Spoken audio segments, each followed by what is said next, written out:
Welcome back, everyone.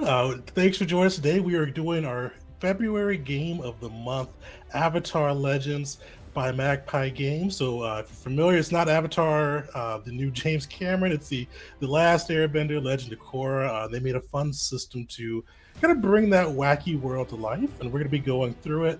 As always, we're doing a giveaway for the free PDF copy of the system. So, type avatar into the chat. Case does not matter, so all lowercase, caps lock it if you want. It will get you into the contest. And at the end of the game, we'll be raffling it off. So one lucky viewer will get a chance to bring the system home. Let's dive right in. So we are doing one of the cool things. I didn't get a chance to do this video before this game. But one of the nice things they give you in the system is all of the different eras you can play in. So they've got the Kyoshi era, the Avatar Roku era, they've got the 100-Year War, Aang era, Korra era. But for this one, we're actually going to be playing in the Roku era. We're having kind of a showdown at Natsu Island. And this is a little bit of a preview of the world right now. So this is in the Roshi or Avatar Roku period where mostly the nations are at peace. It's been a pretty long stretch of peace and harmony between the nations, with some tensions starting to boil. One of the biggest, though, is where after Roku's accident at Crescent Island, where the volcano exploded, damaging both the island's infrastructure, causing frequent earthquakes to happen even after the volcano was stopped, and destroying a number of villages and homes. It has caused many in the Fire Nation to look for expanded land to be able to move away. And the Fire Lord has taken advantage of that. It is trying to claim Natsu Island for his own. And Natsu Island, it was officially, or before this, was basically its own nation, or own island nation. It was sat between the Earth Kingdom and the Fire Nation, and was not claimed by either of the two. But a recent deposit of ore and kind of strong iron and metal works found on the island, causing the Fire Lord to try to claim it as his own, with the Earth King rising up to stop him, also trying to claim the island as part of the Earth Kingdom, pushing the two into a little bit of a standoff, with neither having landed ships on the island, vowing to attack the other if they did. But with that, the Fire Lord is deciding to push his luck. He's claimed that he is going to peacefully take the island, and if the Earth Kingdom wants to start a war, they're more than welcome to. He's going to be landing his ships this very day and claiming the island in the name of the Fire Nation. Where Earth King Jilun has stated that if they land one Fire Nation ship on the island, he will attack and war will be sparked between the two nations. But with that, Avatar Roku is trying to keep the peace and harmony of the age. He is holding a peace summit with the Earth King Jilun and Fire Lord Sozin. But while he's doing that, he is sending the crack team assembled before you to go and see if you could keep the peace while he has the rulers engaged.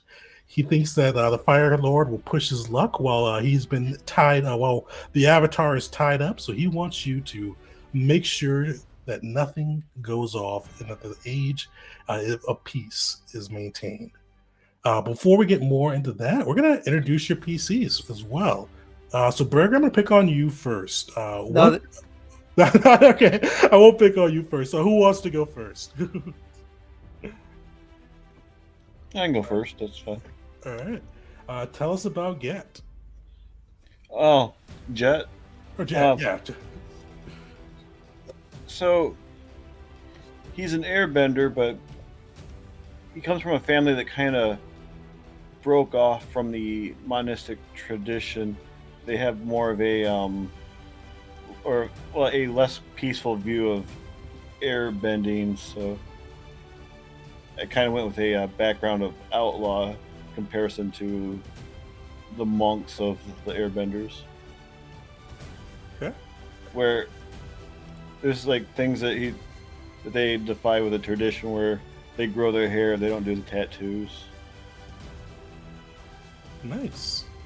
And then, as always, this is a Power by the Apocalypse style game, and one of the cool things they have is they've got some personal or RP questions that help you build out your PC. So I'm going to put a couple of them to you. So how did Jet come to feel that the only way to survive was to break the rules? Well, just kind of witnessing that the way of the like the order the monks' ways were just not getting results. Oh, Where oh, just didn't feel like peace was always the correct solution. perfect. And the other, why are you committed to this group or the purpose?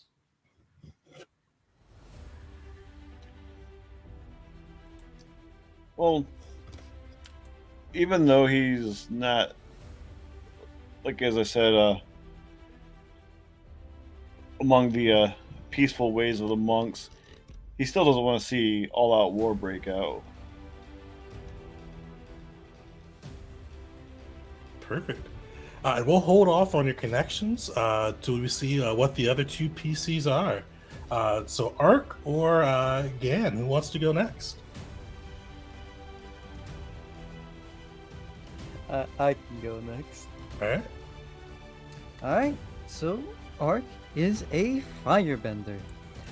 Someone who's a bit more inland, someone who's lived his life in the big cities of the Fire Nation and kind of lives his life as a street performer, doing various tricks for money, cash, and also possibly to distract some people as he runs his cons. He's also a prolific gambler, not because he wins, quite the opposite. He does the math, but he's not too good at it. But he loves it all the same. He's an outlaw and he is urban. And I just realized I read the wrong questions for the wrong PC. I was reading the Rogue for Ark. I was reading the Rogue for Jet, but I was supposed to be reading the Rogue for Ark. That makes a lot more sense. For we'll give you the same questions for Ark. We'll go back to you, Jet, with the right questions for your playbook. For Ark, how did you come to feel that the only way to survive was to break the rules?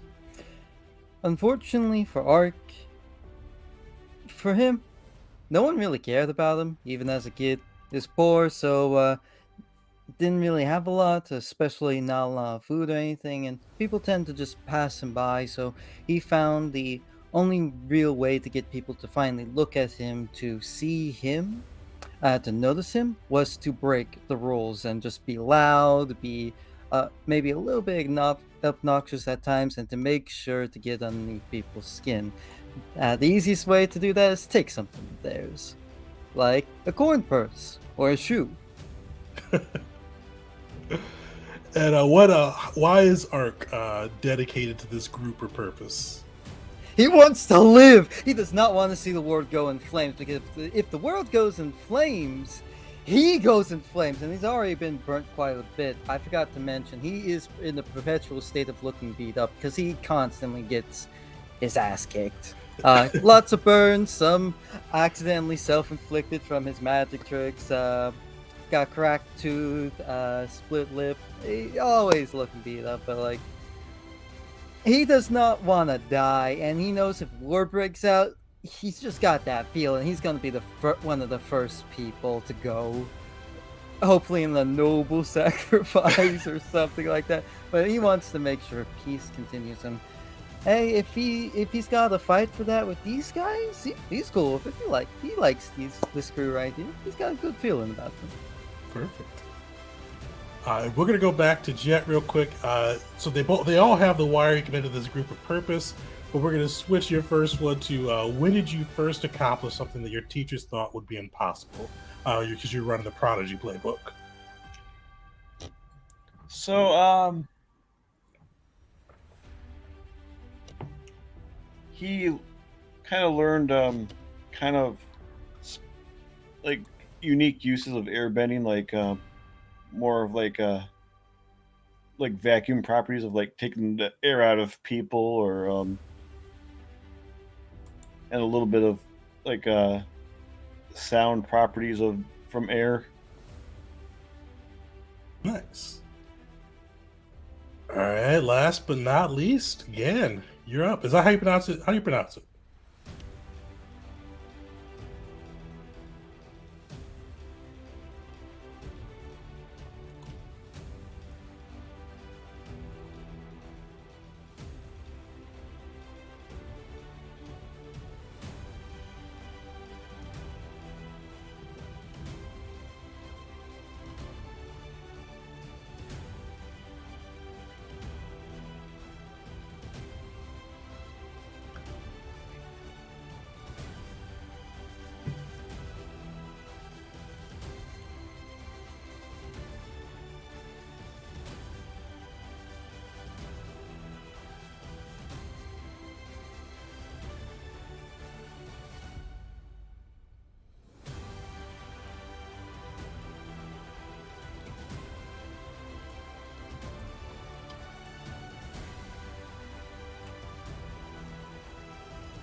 Nice.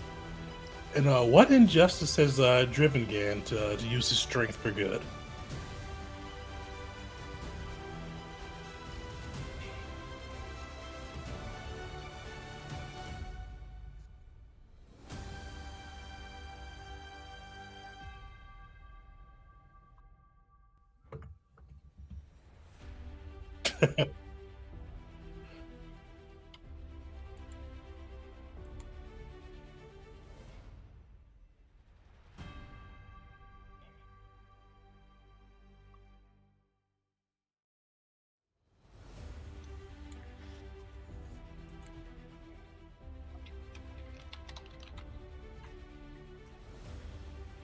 Nice. And then the last, why do you believe in this group or its purpose?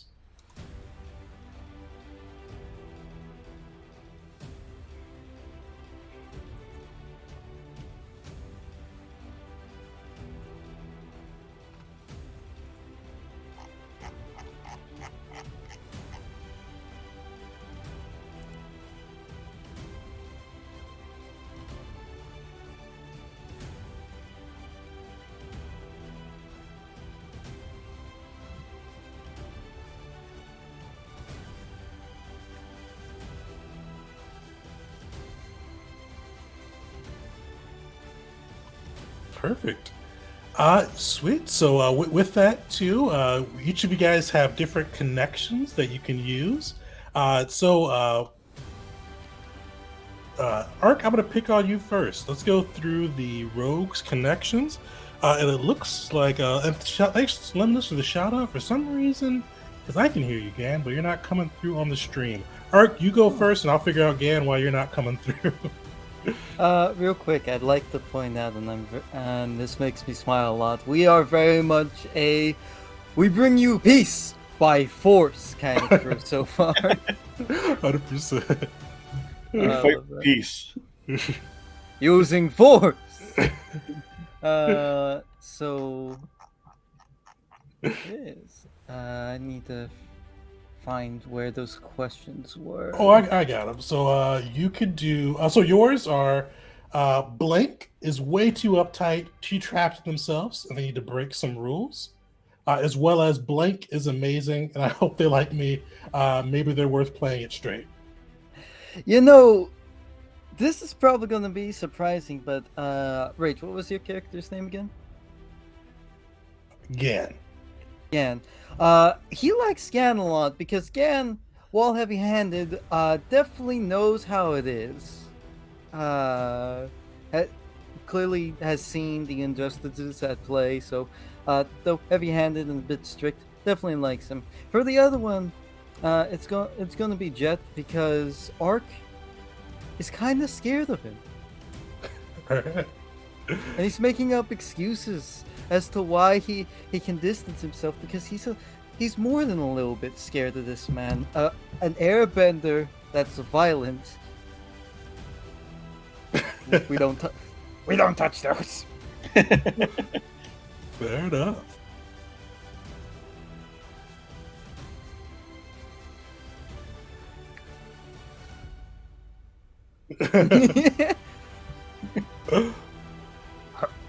Guys, I think he said he could take the wind out of people.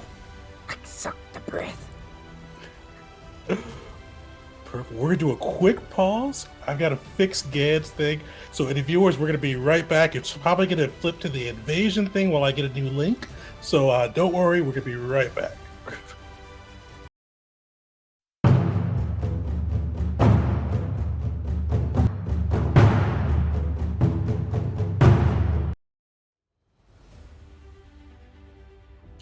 We're back. Hopefully, this will fix the issue. We're gonna have Jet go just next. Before that, just to make sure we get that fixed. But yeah, Jet, you are up with the Prodigy. You have Blake could use some training from someone who knows what they're doing. I suppose I'm up to the task, and I'm not sure if the overtures of friendship from Blake make me happy, mad, or both.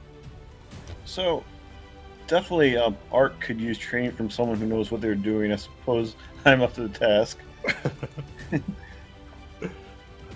And so that would leave Gam for the other. I'm not sure if the overtures of friendship from Gam make me happy, mad, or both. Especially since his background, basically his background represents something that I left behind. That makes sense.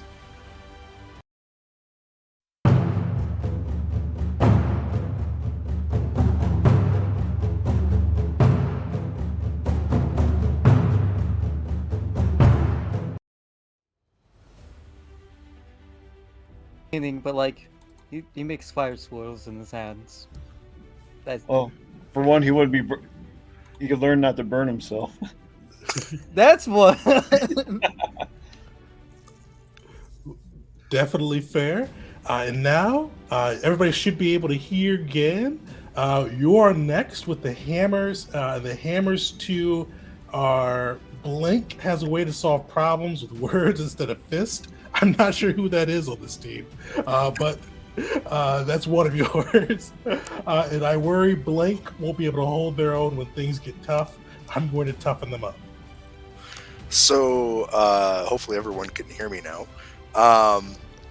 So I'm going to go with Jet for the first question because, airbenders use words in a way, or a lack of words, I think, would be accurate for this particular airbender. And I worry about Art won't be able to hold their own when things get tough. So I'm going to toughen them up / protect them because, injustice. Reasonable. Being a guardian without being a guardian. Not a legal one, anyways. Perfect. Well, you all kind of are gathered on a boat kind of near the edge of the territory of Natsu. Next to you, you guys see a younger version of Avatar Roku. You see his beard is still black. He's wearing his ornate robes as usual. His gaze is keen. He looks at the three of you assembled, and he goes, "My friends, thank you for answering my call. We have to stop this from escalating to an all-out war. It is essential that we maintain balance between the four nations and keep this age of peace going. I am going to do my best to keep the Fire Lord and Earth King occupied, but please, we'll need you to make sure that their generals don't escalate into combat in the meantime. Now, before you go, is there anything I can do to help provide any clarity or any additional resources or information that I can give you?" I mean, how are we going to persuade the generals if they're acting on their respective kings' commands? Ideally, if you could reason with them, let them know that peace is worth disloyalty, that would be ideal. But otherwise, and he kind of looks across the group, seeing a little bit of outsiders and a little bit of like outlaws amongst the group. Otherwise, you may have to sacrifice for the greater good. If you turn their ships away or cause them to have to retreat or pull back before they escalate or conflict with each other, that may be all we need to keep them in line. I've always had a target on my head. Or back. Stomach. You got any of that Avatar spirit magic you could do to, like, give us some guidance? You see, he kind of nods, and he looks a little bit. When you mentioned like kind of the Avatar spirit or guidance piece, he almost looks like a little not taken aback, but almost like a little guilty. And you kind of see him shake his head and kind of scratch his beard, and he goes, "Alas, I do not. I feel rather guilty about this whole disaster. If what happened at Crescent Island didn't happen, this may not have all occurred. Only thing I can tell you is that war would be bad for the balance between both our world and the spiritual world. So anything that can be done to prevent it is definitely worthwhile." Hey, all I'm saying, don't feel too bad. You're currently the world's greatest hope. You see, he kind of like he almost looks taken aback again by that, and he tries to chuckle it off and goes,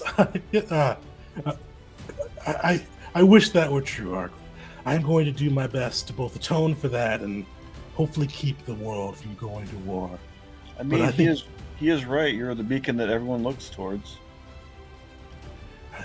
He kind of nods and kind of strokes his beard again and goes, "That is a heavy burden. But today, if you are able to keep those two nations from colliding, you may make yourselves new beacons, new hopes for the world." Like that's ever gonna happen. There'll be no sacrifices today, but we will get this mission completed. War is not an option. See him nod and go, "Quite true. The sacrifices, if necessary, will be worth it, but to stop the war, that's our highest priority." And you see him kind of unroll a map, and he starts to kind of like make little marks on the map. He goes, "The two fleets right now are stationed offside the islands, kind of by their respective homelands. The Fire Nation fleet is crewed by Admiral Naomi, a pretty cunning strategist and a Fire Nation loyalist. From what I've gathered about him, he is looking to advance in the eyes of the Fire Lord and is pretty dogmatic to his orders. Good thing, though, is he does have a second in command, Officer Lee, who may be more pliant, depending on if you can find a way for him to take command of the ships. He's has a more spiritual outlook on the world. It is not focused on Fire Nation supremacy." He kind of details out and shows some of the Fire Nation ships. They've got a pretty strong presence in the sea. One of the big things you will have to do is to sneak past their fleet or sneak into their fleet, but they are blocking our current way towards Natsu Island.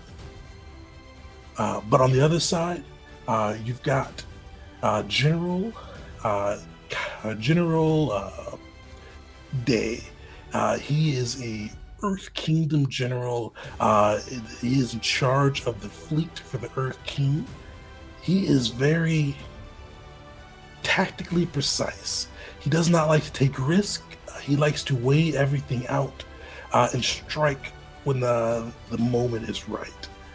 He is a very patient man, and he is past the point of ambition, but likes to bring new laurels and victories to his name and his family's name.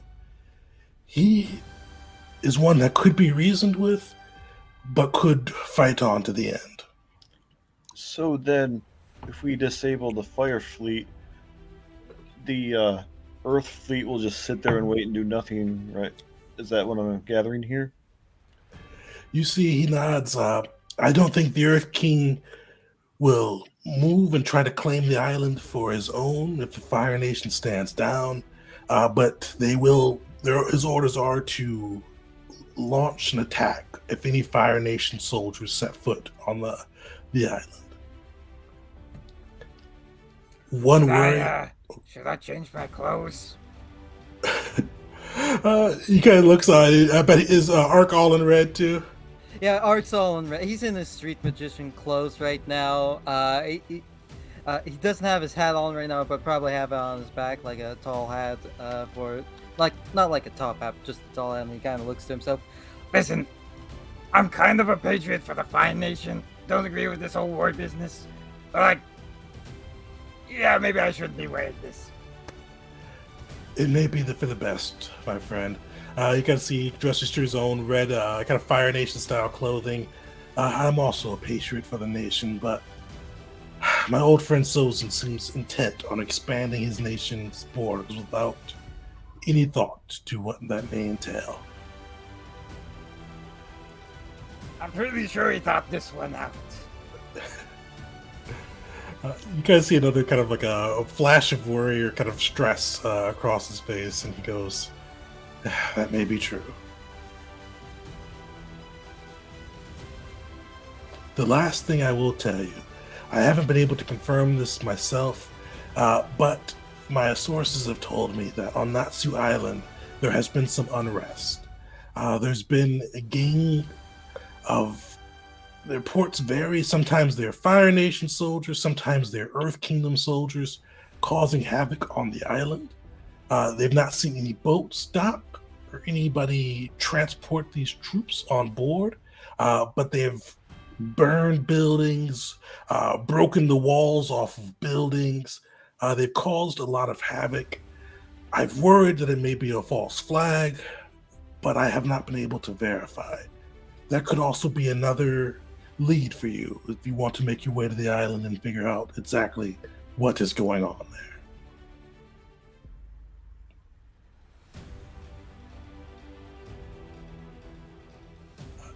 He looks out amongst the group now. Well, my friends, unless there's anything else I can answer, I wish that you go knowing that you are serving the harmony of this world. If we can delay war, even if we just delay it by a day, a week, we can help keep the balance going for a while longer.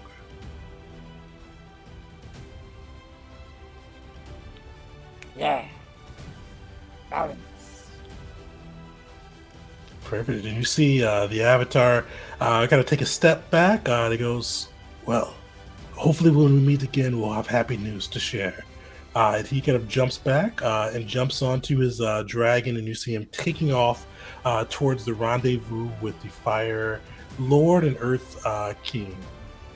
So, what's the group doing next? So, you guys have your ship. You've got a way towards the island. You know that the Fire Nation fleet is between you and there, or you can kind of circle around, take a little bit more time, and hit either the island or the Earth King's fleet first. But yeah, you know that today is the day that they're going to try to push and potentially escalate to war. There's rumors of kind of events taking place on the island. But you guys are, well, what are you thinking? This is your show. My personal vote is for the Fire Nation ships. If we can just keep them away from the island as long as possible, that would be best. And trying to cut towards the island, though, Ark probably would want to help the people on there. He also understands if we take too much time on the island and those ships come up on shore, then it's not going to matter much. But at the same time, if they're doing stuff on the island, that could spark a war, or they could launch the war before they actually launch the war. The Earth King's specific words were, "If a boat lands on the shore, the moment one of the Fire Nation boat lands, that's war. No boats have been seen." So, do we think this second in command Lee is someone that we can talk to? Yeah. Oh, yeah. Absolutely. Who's gonna do the talking to him? Do you personally know Lee? No. That's it. Why He doesn't would have I know? Why would I know a Fire Nation general? I am on Well, the street. Second in command on a boat is not a general, mind you, Ark. But you answered so emphatically. It made me This think that hat maybe doubles you as the actually- bowl I eat my soup out of. Right. So, I'm not sure any good ideas are going to come out of this one.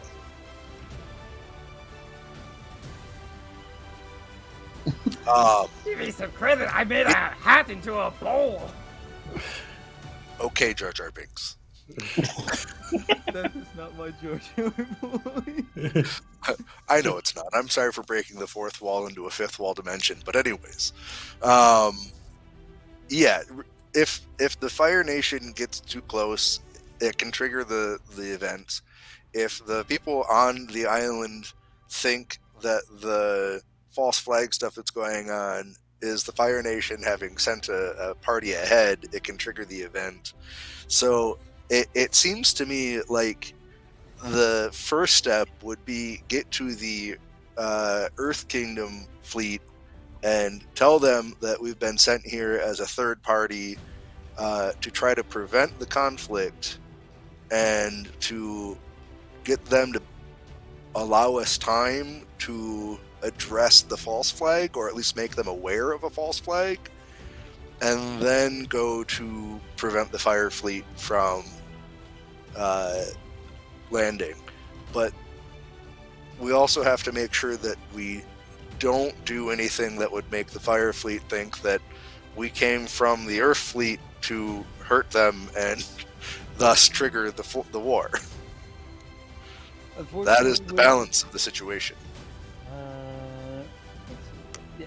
Ark would probably bring up the fact that going to the Earth fleet with no evidence save for the Avatar's suspicion probably won't persuade someone like that Earth General.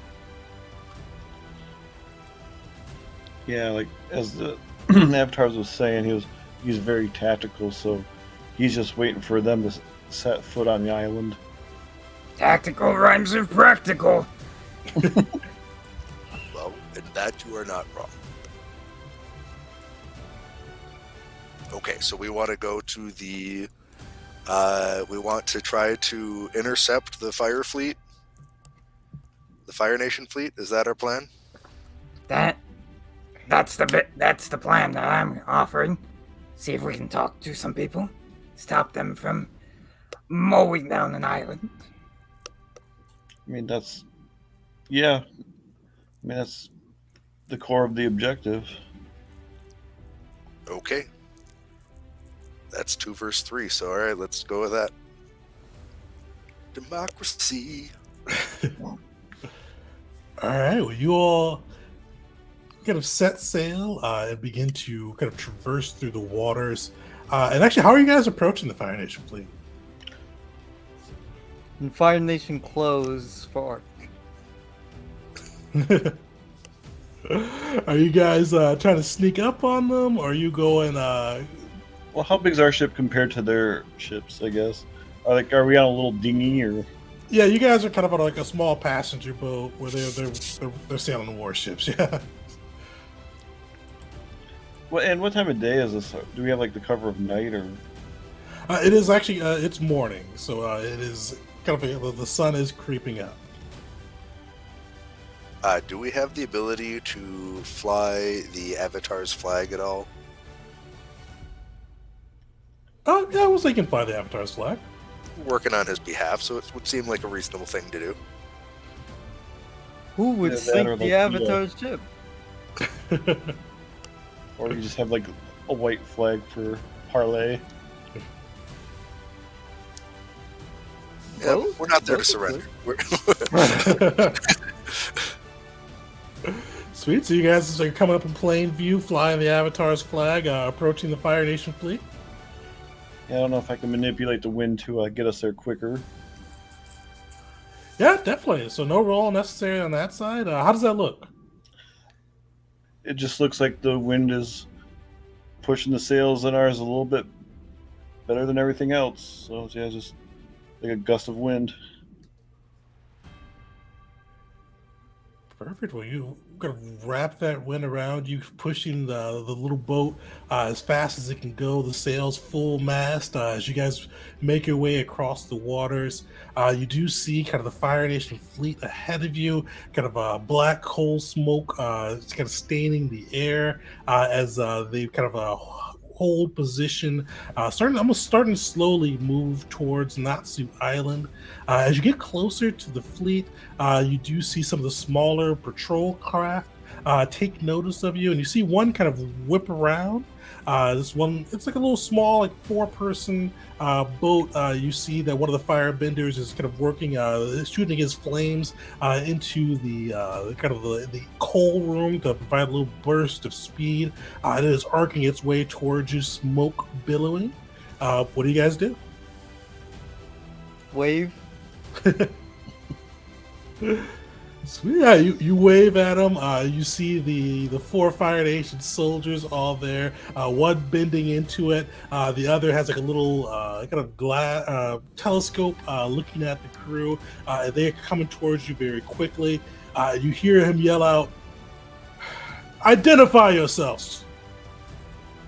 Diplomats! Diplomats from the Avatar. Yeah! You see their boat come alongside you guys. This is restricted space. This is just for Fire Nation soldiers. Why is the Avatar? Is he here? we are emissaries of the Avatar. Nobody restricts the Avatar. The Avatar himself. When did he get emissaries? Because he's busy. You know, with everything that's happened, he's having to keep everything together, you know? From No, he's all not. falling apart and exploding. Trying to put out fires. This is a bad time for this. We are preparing to claim Natsu Island in the name of the Fire Lord. And why do you think we are here at this time and this place? Take us to the commander, please. All right. So one of the cool things with PBTA style games is we kind of describe the fiction and the move may come out of it. It sounds like you may be trying to intimidate him. Is that right, Ken? Not necessarily intending to intimidate, just trying to be blunt and to the point. But if he takes it as intimidation, I can't help that. All right. Roll passion for me. And as he's rolling, that's one of the cool things with Powered by the Apocalypse style games. Rather than calling out a move that you're going to use, you kind of describe the fiction, and if a move comes up that may be impactful to the story, that's kind of what we'll roll. So, intimidate, and with that, too, 7. So, yeah, you get a hit. So, when you roll intimidate, and this is kind of true for all the Powered by the Apocalypse style games, is if you roll a 7 to 9, it's a hit. So depending on what your role is, either they sometimes get to choose the consequence, or you get what you wanted with the consequence. 10 plus, you kind of get everything you wanted, or get to pick whatever they're doing. So on Intimidate, you rolled a 7. So on a hit, they get to choose one of these 4 options. If you had a 10 plus, you'd get to choose, but on this one, they get to choose. So they run to escape or get back up. They back down but keep watch. They give in with a few stipulations, or they attack you, but off balance. So this time, they're going to give in with a few stipulations. So he's going to go, all right. If you're here with the Avatar, I guess I can bring you to our Admiral. He kind of looks around. No bending around him. You guys got any weapons on you? Wait, no bending? We're emissaries. We're not fighters. We're not warriors, soldiers, what have you. We're here to talk. I mean, personally, I'm a performer. Can I show you? Just to show you that I could not hurt someone if I tried. I'm not that good of a bender. I'm a night person. Ark, I'm that just, bad of a firebender. just stop, Ark. No weapons. We're leaving our weapons behind. We'll even board your boat if that would make you feel more comfortable. You guys see him still keeping his distance from Gan. He goes, "Yeah, that would. We'll bring you to the Admiral. We'll talk to him if you need to. Get this Avatar business done with so we can get back onto the glory of the Fire Nation." And he goes, "Step on board."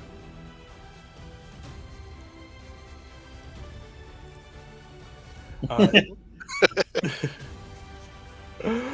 as you guys board the ship, they continue bending the fire, and jet you towards one of the lead ships, where you see the Fire Nation flag held up, kind of high in the air, fluttering in the wind.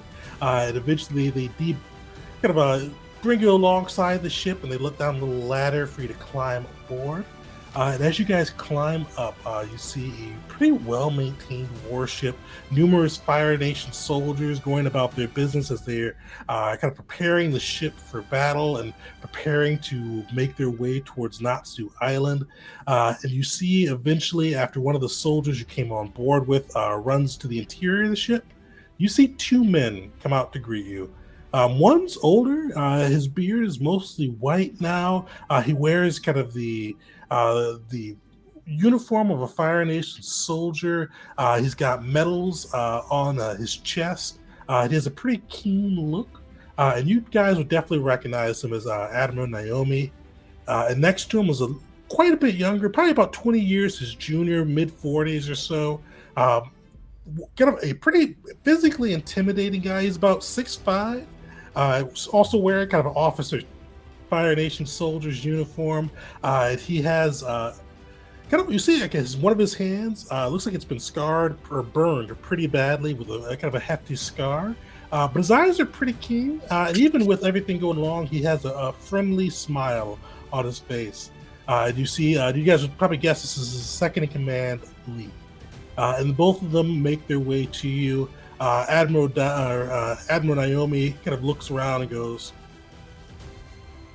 "We're seeing you out of respect for the Avatar. This is a momentous day for our Fire Lord Sozin. Please state whatever your Avatar has to say and then go about your day." And that you are correct. Today is one of the most important days in Fire Nation history, which is why we're here. Now, you know what happens. The disaster. A lot of people, we don't have homes anymore. Been choked out of the land by smoke and flame. Which, kind of ironic. But a massive tragedy that's not worth laughing at. Even in my voice you can hear I've still not recovered from just the wave that came over us. So, you can understand why I personally would want the Fire Lord to do something about this, to give us more land, a new home, someplace we can resettle. That is what we are doing. You should do your duty, and serve alongside our soldiers, and we can take this island, and we'll have new homes for those that your Avatar dissettled. Yeah, here's where the problem comes in. A war with the Earth Nation is a really bad idea if we want to keep our homes with the people who can move land and uproot the Earth with just a bit of bending. That's not gonna go well for us, even with all of our, no pun intended, firepower.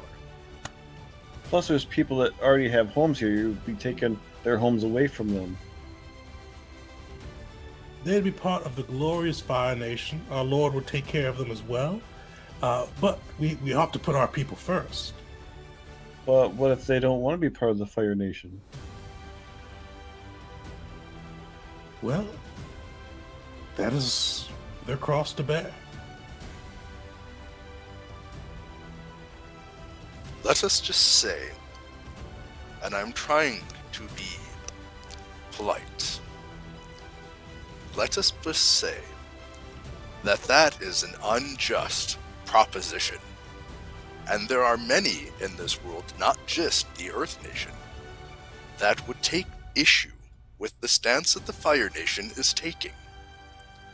The Avatar, of course, is amongst them, which is why he is attempting to broker a peace here and now with through us, and directly through both the Fire Nation King and the Earth Nation King.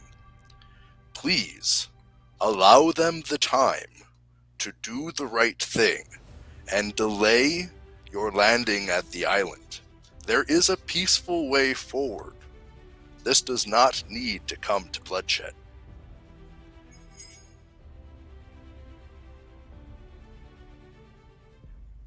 All right, you kind of see the officer Lee speak up and go, Admiral, we could wait just a few hours to give the Avatar some time. We know we need the island and its resources, but maybe we could find a way to diplomatically attain them. You see the Admiral kind of look back and look between the two of you. Gan, give me a plead check. A plea? Plead. So it pleads like basically when you doesn't really care. Actually, he doesn't care as much what you think, but basically it's kind of a little bit of a persuasion style for this one. So this one's roll harmony. Harmony. Would I be able to aid him to help him with those previous words that Art gave? Definitely. So if you would like to help, you can mark 1 fatigue, and you can give him a +1 to the roll. I shall do so. Okay, I'm putting that +1 in. That's going to be a forward. Just add 1 to the roll manually. Okay. Oh, nice. Yeah, 9 on that side. So you see with both Ark and Gans kind of plea for reason and just a little bit of time, and his own officer Lee supporting it. You see Admiral Naomi kind of lean back and go, fine. I never once said that I do not honor the Avatar. Kind of looks at the sun and kind of takes note of its position. And he goes, we'll halt our ships until noon. If there's no word from the Avatar or no word from my Fire Lord Sozin, we'll proceed again with our plan to claim the nation. Otherwise, you have that time to do whatever you need to do. I don't really care, to be honest. Yeah, you have the messenger hawks, right? He says we do have messenger hawks. Good. Keep an eye out. Keep an eye out. Hey guys, let's move. We don't got a lot of time. Well, should we send a message to the Avatar then? That's a smart idea. Hey, can we borrow one of those hawks? Just reporting back to the Avatar. Did you not bring your own hawks? I can't afford a hawk. Did you see our boat that we came on? And you can't afford a hawk now. We've given you the time till noon. That has been more than generous and very close to disobeying my Fire Lord's direct orders. Don't push your luck. Listen, I'm not dissing your generosity. In fact, thank you so much for it. Thank you. And you are still very loyal to the Fire Lord. This is just smart, tactical on your end. You wait until the sun's up. You know, firepower and whatnot. Get that bending hot. And he goes, you guys see, like, he straightens up a bit. He gives, like, all of you guys a disapproving look, but he focuses on you for a bit, Ark. And he goes, you're a disgrace to the nation. You should be out here serving with us, but you're carrying and interfering with the Fire Lord's orders and caring about just like a simpleton. You should be ashamed. Play the fool and get someone to laugh. Hell, we all need that in these kind of times. I'm looking out for people just like me, just like the people in the Fire Nation right now. Yes, Ark, you are ashamed for showing decency. And he is going to try to shift your balance a little bit. So he is going to try to shift your harmony down or creativity down and harmony up. Are you going to take that or are you going to resist? Me or Ark? Ark, yeah. I'm gonna try and resist because I need that creativity. So sweet. So with that, pull it off how you roll for that. I think you roll a balance check. How do I do that? Resist shifting the balance. Yeah, so you will roll your current balance. Is your balance kind of at a 0 right now? Either way, for Yeah. between friendship and survival? Was I able to decide where that was at? You could mark it 1 plus 1 or plus 1 either direction, I should say. So you could put 1 towards Oh. survival or 1 towards friendship to start. I'm gonna do one towards friendship. All right. So yeah, you could roll with the friendship on that side. So plus 1. So 2d6 plus 1. Yeah.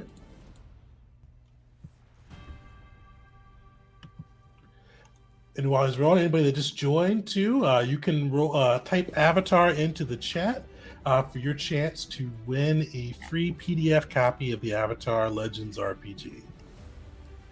Sweet. So you got a 8 on that side. What is that? Sweet. On a 7 through 9, you can choose one. So you resisted shifting your balance. You can either clear a condition or mark growth by immediately acting to prove them wrong. You could shift your balance to the opposite principle, or you can learn what their principle is. They're kind of their guiding force. I think I'll. What does growth do again? Growth really won't matter for this one. It's kind of how you Yeah. level up. Yeah. Yeah, nah. In that case, what was the one that you said proves them wrong? So yeah, you could you can clear a condition by immediately doing something to kind of prove them wrong. So he kind of called you ashamed of the Fire Nation, called you a simpleton. So you could try to do something just to kind of immediately prove that he is off base. I'm really trying to think of something Art could do to prove he's not a simpleton. Or he also called you disloyal to the Fire Nation too. Oh, that is something. So yeah. What could he say? What could he do? You know what? Yeah, you'll look to him and just say, I'm out on the street a lot of the time, night and day. I work for whatever I can, but most of the time, my fight's in the street trying to make the children smile, trying to make grown men laugh and cry. It's hard in these times, but I swear I've made a couple people stay. And that right there is a war worth fighting for. He kind of looks a little shaken, but you see him kind of stand back to attention, and he go, "Be that as it may, you have your time. Never let it be said I do not respect the Avatar, but by the time the sun reaches the noonday mark, we will claim Natsu Island. Good day." Tegan, can I try one of my moves? Well, describe what you're doing. So what's the fiction behind the move? What are you doing? So, as I'm listening to this, I'd like to do the judging arrival. So basically, just size him up as he's speaking to us. Try to see if there's any weaknesses or. or see if there's any way to show dominance or. Perfect. So, with judging arrival, what do you have to do for that? So it's saying roll with focus. On a 7 to 9, ask 1. On 10 plus, ask 2. And the questions are: what are your weakness, strengths? How can I show dominance, submission? What do you intend to do next? What do you wish I'd do right now? Then on a miss, they notice that I'm watching and may ask us a question on that list. Okay. Yeah, go for it. Roll.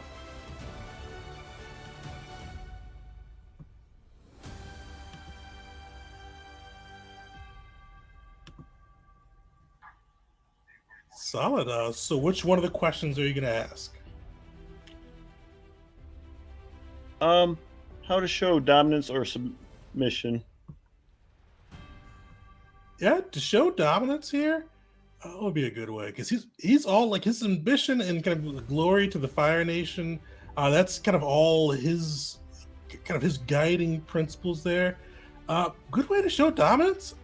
It actually could be. You're not a firebender, but trying to challenge him to an Agni Kai and see if you can get him to back down. Say that again. Challenge him to what? Oh, an Agni Kai. Oh, so that's it's a duel, pretty much. It's a Fire Nation duel. That'd be a ballsy way of doing it. Just like, I challenge you on a duel on your own ship, surrounded by your own soldiers, right next to your own right-hand man. As the sun is rising. That might be a last-ditch effort thing to come back to. Not to mention. What are the rules to a duel? Like, how do they tend to work usually? Like in game rules or like Yeah, like, or okay. well, not so much in game, more of the tradition of it. Like, is it just a fight till someone says uncle, or Yeah, it's either a fight till somebody submits or they die. Usually it's usually it's two firebenders, but I guess it could be two benders. They go into it one on one. Basically, you submit and admit your defeat, or you die. yeah, that might be a save it for later thing. If things aren't looking good around noon, then we might have to come back. Oh, to face him at directly noon. So he goes, well, it has been pleasant meeting with the Avatar's emissaries. Please exit my ship. Yeah, I was surprised too. It tries to his best to respectfully bow, but it's more just him like tilting and like bending a little bit. He's not used to it, and he'll walk off. I don't know if you look back or not, but if the rest of you guys are still looking, you see him just shake his head and just storm off towards the watchtower. By the way, did they tow our boat with them, or do we need to run back? Because I suspect We'll say that they towed your boat with them. So, did they both walk off, or is Lee still there? Lee is still kind of standing around. Can we like gesture for Lee to like usher us off the boat? So how'd you go about that? Commander Lee, I've heard good things about you. Walk with us as we depart, please. He'll kind of nod and begin to follow along, and he'll go, is there something you need? Well, we just wanted to talk to you. I mean, I hope that you understand what we're trying to do. Can't see him nod.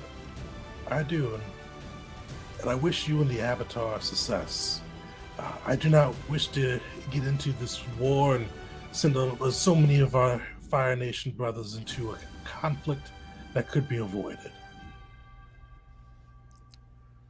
What can be said or done to aid us in this endeavor? Give me this. Roll creativity for assess the situation. Creativity. Because you just asked like one of their questions. Ooh. 4. So in with a assess situation, kind of lets you go. What here? What can I use here? Or what can I look out for?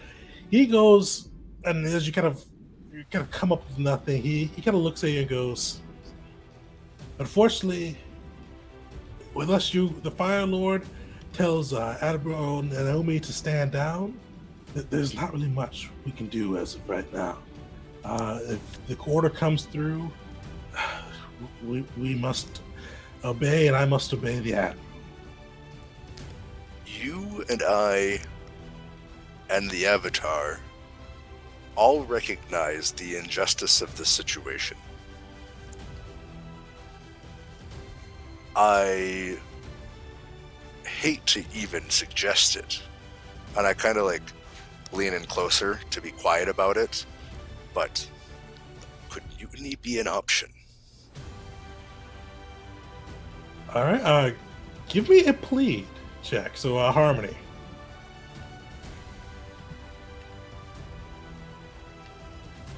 8. He kind of looks and says, "It could. But if we do it without a just reason, we will be traitors to our nation. We will not be able to return home. If you could provide us some just cause for halting our attack on the island, and he refuses it, I may be able to argue and keep my troops safe. But you would need to find some evidence on the island that it's not as we suspect it should be. There'd be some reason for us to hold our attack. Unfortunately, I won't risk my men's life just overthrowing the Admiral now." Certainly understandable, and we wouldn't ask otherwise. I mean, We have heard rumors that there may be a false flag incident happening on the island to spark a conflict regardless. Now, this is just hearsay at this point, and I wouldn't expect action based on this. But our next steps are to go to the island and see if we cannot figure this out and prevent loose ends from causing our efforts to come undone. If we can find evidence of this, we will bring this to you. Would this be enough? Kind of see him look because says, the false flags on their own may not be enough. The Fire Lord will just tell us to quell them and claim it in his name. But if you can prove that the people it'd be costly to subdue the people with our current forces if they are too riled up, or if there's too much Earth Kingdom support, then I may be able to at least delay the attack for longer. I mean, you guys have scouts, don't you? He kind of looks and says, "I can neither confirm nor deny that we have scouts." So, with that being said, then you may or may not know on the other side of the island is a fleet from the Earth Kingdom. We're aware it's there. The Fire Lord is prepared to take action if they do attack us.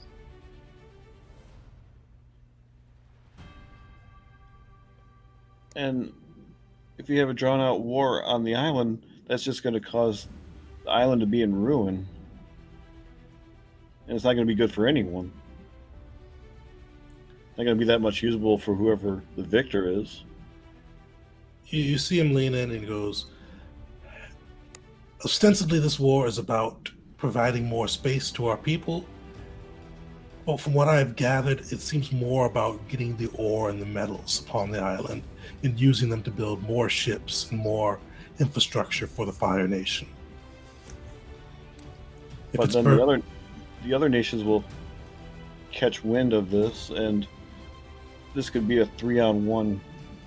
That's not going to be good for you." And you kind of see him nod and say, "It could be, but as fortunate for now, we do have our orders. But if you can prove it would be too costly to subdue the people while taking on the fire or the Earth Nation, that may be enough for us to delay the attack and potentially detain Admiral Dai." Well, this is our boat. See you later. Thanks for your time.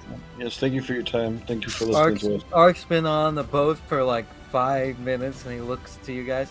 What took you so long?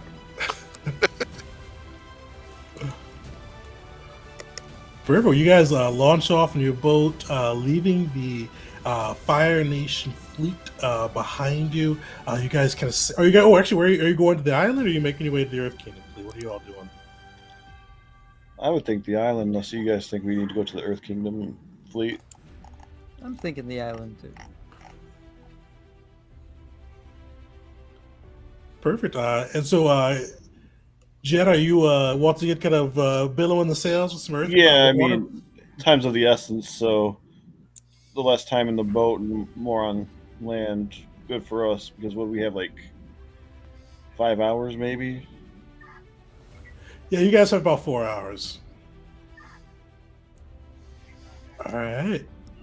So you billow the sails. Ark and Gan, what are you guys doing on the ship as Jet's kind of propelling it forward? Ark would definitely be doing some tricks, just practicing them as he's sitting cross-legged, just like two little tiny streaks of fire swirling in a circle in his hands, having them ring around his fingers and roll across his shoulder. I Like don't know, they might contact want to hang on fire. because I'm going to do like this at full force of the wind as much as I can to get us there quickly.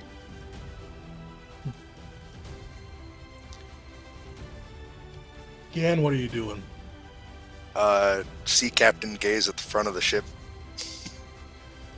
Just steely gaze forward with determination. Perfect. Hey guys, watch this! And he's gonna toss some fire into the water to make steam as we go forward. Neat. Are you trying to use the steam to kind of cover your approach? Yeah, no, you know what? It'd probably hit Art that would be a pretty useful stealth technique after he's just doing it to mess around. So yeah, absolutely.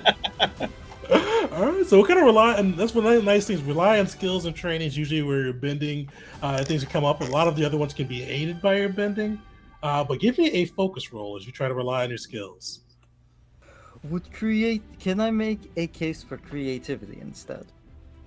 Unfortunately, not unless you have a move for it. That's one of the things. Unfortunately, with this one, it is pretty locked into the roles, and certain playbooks give you different things you can do to bypass a roll for a different one, for a skill for a different one. Mixed. Sweet. So yeah, so you are able to cover your approach pretty well. You see fog and mist kind of surrounding the boat. Again, you can definitely tell that it'd be pretty hard to spot you from the island or even from the ships on either side. But as you guys are going with jets billowing air around you, you do feel yourself collide with something, and you feel for a second a pause, and you feel the ship lift up. You see kind of gouts of fire and water spraying around you as the ship is billowed. You probably can assume you collide with the landmine or a water mine. You are in the air. Your ship is kind of carried by a big wave. Pieces of it on fire. It's going to be coming down hard soon. Fire consuming parts of the ship. Other parts starting to fall off. What do you guys do? So, fire needs oxygen to burn. Can I try to remove the oxygen from the fire, therefore putting it out? Yeah, definitely. Give me a focus roll as you learn your skills and train. How close are we to the beach? You guys aren't far. You're probably a mile or two off. Probably too far to try to bend some sand out to catch our fall. Not to catch your fall, but if you wanted to try to bend some sand from the ocean up, you could do that. This would be a little bit harder than rely on your skills and training. This would be like a little bit of a push. So you can do your push your luck, which rolls passion. Oh, nice! You got a full success on that, Jet. How does that look as you kind of put those flames out using your airbending? They just at first it looks like the flames spread, but then they just kind of shrink down to nothing. So you see those flames squelched, And like the steam rises in the air, adding to the steam that Ark is making. nice. Yeah, I'm gonna go ahead and push my luck and roll a passion.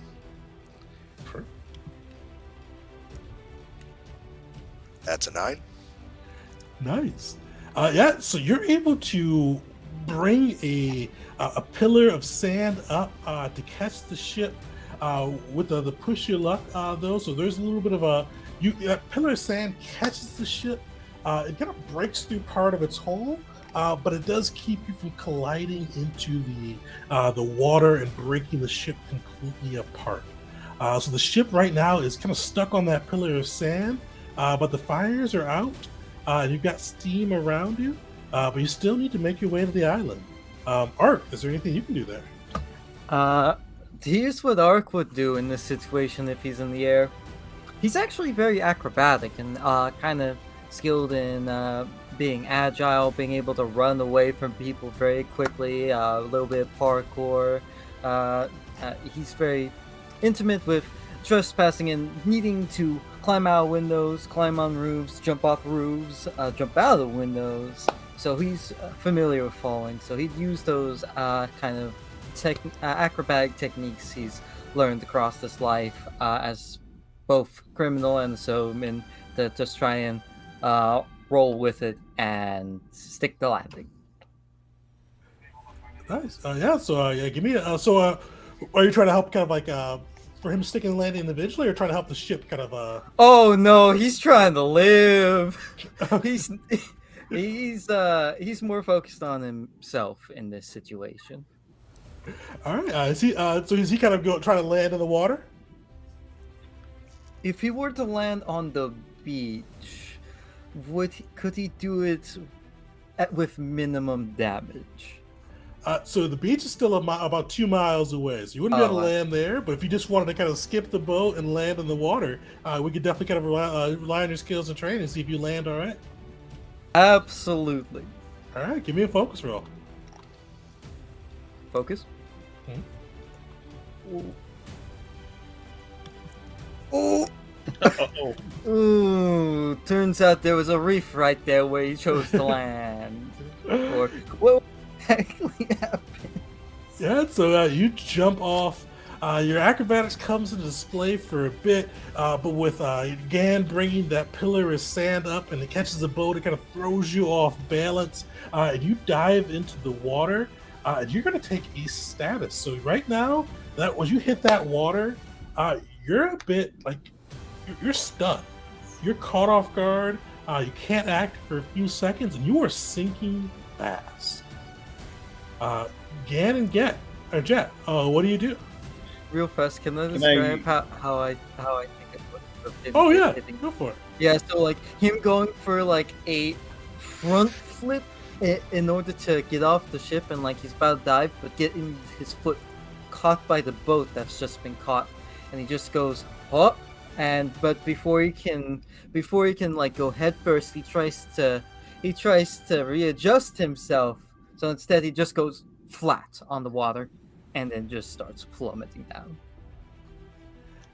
You all see him sinking deeper and deeper into the ocean, the kind of red becoming just a little bit more blurred and hard to see as he falls. Gan and Jet, what do you do? Can I use the air to bring him back to the ship? You could try to push your luck on that because he's below the surface of the water. So this would be a little bit beyond your bending. So push your luck. You could give it a try. There could come a cost, though, a pretty heavy cost. I think he means to use like the air in his lungs to just like basically telekinesis him up to the surface. That would still be a push your luck with some cost. Either way. What is that one thing that happens when you rise in the water too quickly? Buoyancy. Oh, the No, Oh. yeah, the bends.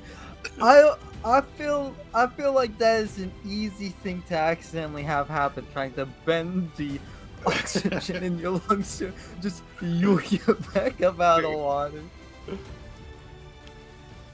So are you gonna push your luck? Sure. What do I need to do for that? I think that one's creativity. No, it's passion. So roll a passion roll. Okay. Do I add anything to it, or? Just passion.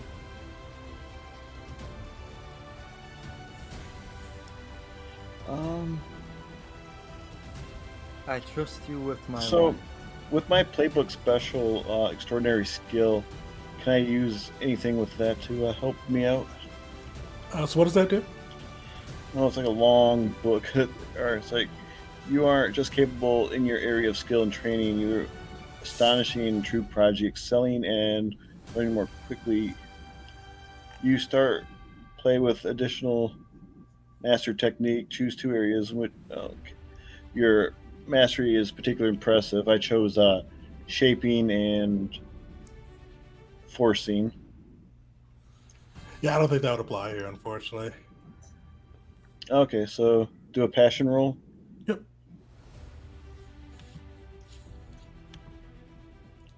He's dead. Yeah, so you tried to kind of use the air to pull him up, but unfortunately, a couple of things happen at once. Arc, mark two stress as you try to get like pulled and like you feel this pull kind of going through, this almost destabilizing you. And that is, Stress or fatigue. oh, sorry, fatigue. Yeah, Yep. 2 additional ones. two additionals. Yep. You are pulled out of the water, but you do kind of come flying up. It just impact against the ship, sending you guys teetering in to the water, or kind of teetering towards the water once again. Again, is there anything you can do? Well, So I just want to make sure I understand. Ark is now out of the water, but has slammed against the boat.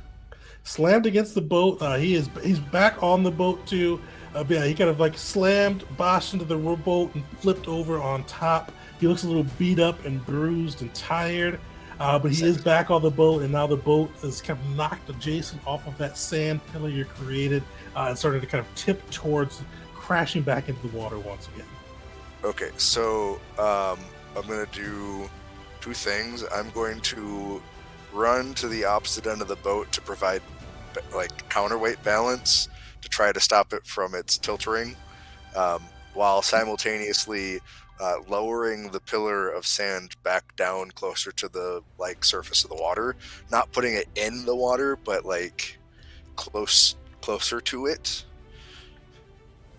All right. Roll a skill and training. So give me a focus on that one. Focus. That's my worst one.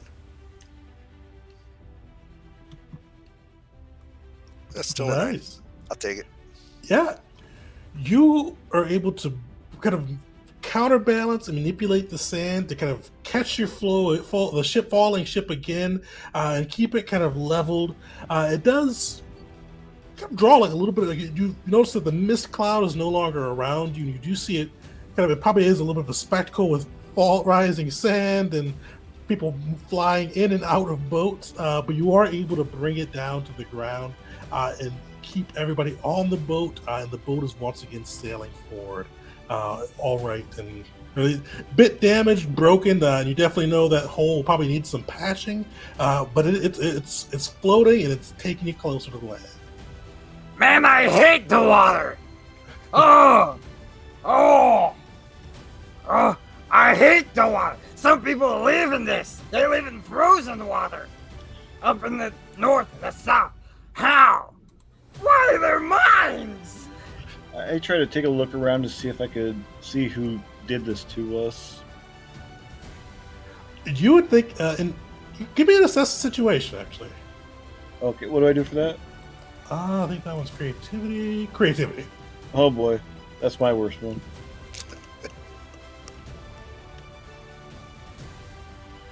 Unfortunately, you take a look. You see, like, you can definitely tell this was like a mechanical occurrence, but you're not really able to see what it was or kind of what the threat came from. Can I throw my hat into there and try as well? Definitely. How's Ark looking around? What's Ark doing as he kind of looks He's around? leaning over the boat, wide-eyed, looking around for any more mines. Just like he was not expecting what just happened. It's got him on edge. He's beat up again, and he's on edge. All right. Yeah, give me a creativity roll as well. Dang, that was my best one. Dang, there's too much steam. So, this could be exhibit 1 for proof of how it could be a hardship for them to take the island if there's a bunch of these mechanical traps. They could take out their fleet, possibly. Yeah, but how do we bring them proof of this? I mean, I think I might have some shrapnel in me. We'll have to check.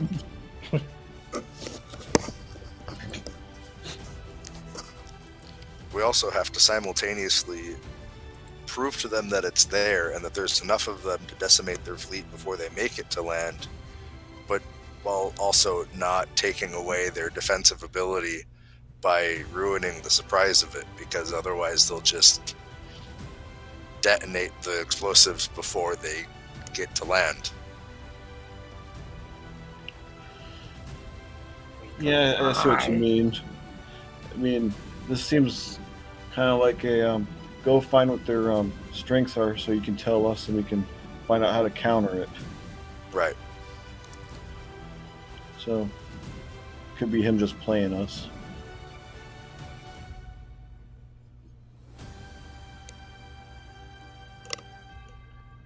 So you guys proceeding towards the island? Yes, but we're Yes. being wary about future explosives. The last mile in is very uneventful compared to what you've seen before. But you do notice as you guys get closer to the island, a trail of smoke rising from its center. It seems to be getting darker and larger. This cloud of smoke that is billowing out. And that's actually where we're going to take a quick break. So as you guys come back and figure out what's causing that cloud of smoke, and see if you can cover the mystery. But before we go to break, everybody, if you haven't yet, throw Avatar into the chat. So far, we just have 3 people in, so definitely kind of a good chance to be able to bring that home. And then we'll be back at 9:40. So see everybody in a bit.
welcome back, everyone, to part 2 of our February game of the month for Avatar Legends. If you haven't yet, as always, we're giving away a free PDF copy of the system. So throw Avatar into the chat, and we'll get you entered in to win. And it's not case sensitive, so feel free to all caps or no caps, however you like. It should calculate that for you. And yeah, so we're gonna get back to the group.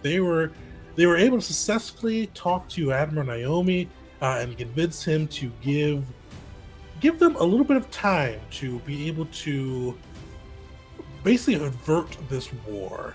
He gave them till noon, and after speaking with his second in command, Officer Lee, they were able to convince Lee that if they brought back evidence that the islands would be difficult to subdue at the same time they're handling the Earth Kingdom soldiers, then Lee will kind of argue heavily to stop the assault, and if necessary, mutiny against the Admiral to keep the Fire Nation out of the war.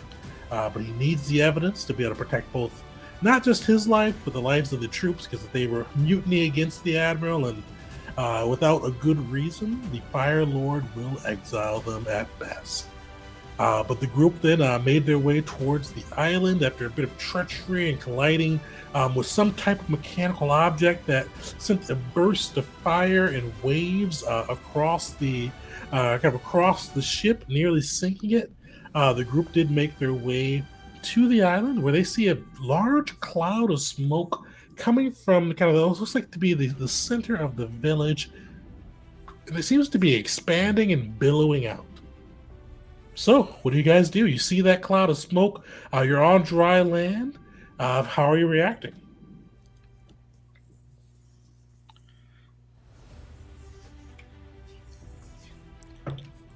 Slowly raising his hands, Ark will say, It wasn't me. I didn't do it this time. You two saw. I couldn't get there that fast. I know I was gone for a second under the water, but no way I swam there and swam back that fast. It's all right. I believe you. We should probably go check that out. Should we use your steam trick to kind of give us cover? Better idea. I don't fire pen and I'm not stoned to death. I think that's a better idea, yes. Let's go. Perfect. Well, you guys are able to kind of maneuver your way through the kind of the surrounding forest on the island till you get closer to the village. And in the village, you hear a bit of panic. You hear people screaming and running. And you hear kind of like, it sounds like burning, and occasionally you hear kind of a loud explosion coming from closer in the village itself. And people kind of stream past you, running towards the water and the forest for protection. And it just seems like a calamity is going on. We gotta help him. Yes, we need to. Is there anyone that's like trapped under anything or anything like in immediate danger? Yeah, give me an assess the situation as you take a look around. Or is that a creativity again? Mm-hmm.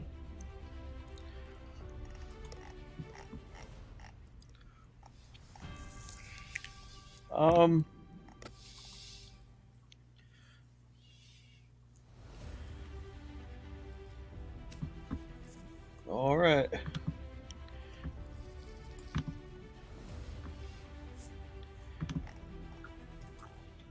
Nice. So, you kind of take a look around, and I'll kind of have you. So you look through.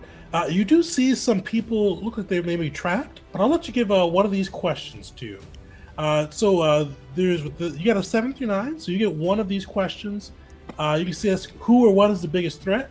What should I be on the lookout for? What's my best way out, in, or through? Or who or what is in the greatest danger? As you kind of look around the scene with kind of houses burning and the sound of explosions coming from deeper within the village and the billowing smoke echoing up. I'll go with the last one. Who or what's in the greatest danger?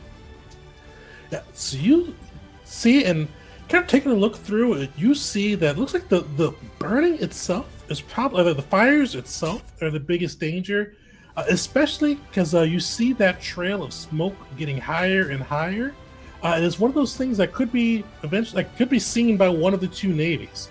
So protecting the people from the fire is a big deal, but the smoke itself could also be a big deal as well. Can I try the same thing I did earlier then, and try to remove the oxygen from the fire to snuff it out and dissipate the smoke? Definitely. So this is a pretty large fire. So you could try to do pieces of it. If you try to do it all at once, this will be a push your luck with a pretty hefty consequence. I'd like to just go ahead and issue a command here. Not that I really necessarily have any authority to, but my character would definitely try to take command of the situation and be like, get the smoke out of here. And then I would then try to just make a big wave of sand to cover the explosions and try to put them out that way or lessen the damage. Okay, so you guys are kind of all, or so you, Jet's gonna try to smother it with pulling out the air. You're gonna try to, you're gonna smother it. He's gonna try to pull out the air. Art, Trying to dissolve the smoke more or less. Yeah, Or basically, like don't let the smoke just drift away naturally. Circle it up into a ball and dissipate it somewhere else, sort of thing. Don't let it continue to grow as a smoke column so they can see it. Yeah, I can tell you what smoke does to your throat. All right, do that then. Sweet. Ark, what are you going to be doing as Gan covers the fires with sand and Jet tries to gather the smoke and make sure it's not visible? I had the thought of exactly what Ark would do, but it also directly reminded me of a comic that just came out of a new game, where you play as a pizza man, and this comic is him saying, "I always hate this part," before picking up a pizza out of an oven with his bare hands, screaming. That's the equivalent of what Ark's about to do, because he's not great at firebending, but what he is good at is bringing fire to him. So what he's going to try and do is he's going to try and go around and condense the fire all into a ball. Not like a big ball, more like a dense ball that he can hold in his hands. Like a small sun. All right. You're So gonna we're spirit bomb all the little explosions into one big explosion. Yeah, pretty much just absorb the fire so it doesn't spread, pull it off of stuff, put it in the ball. He doesn't know what he's going to do with the ball. But perfect. get the fire. So it sounds like from the plan, at least I'm gathering, and you guys can decide if you want to change the order up. But is Gan going to be kind of smothering it first with his sand as much as he can, and then Urk taking the fire, and then Jet trying to gather up the smoke? Or do you guys want to do a different order? That sounds like a good order to me. Yeah. All right, Gan. First roll, rely on your skills, or just be rely on your skills and training roll. Give me a focus and watch you roll. Give me a little description of how that looks. Can I use my move, Walls Can't Hold Me? When you rely on your skills and training to dangerously smash your way through walls or other obstacles, roll with passion instead of focus. Not exactly smashing through, but this is still an obstacle. Yeah, I'll give it to you. Cool.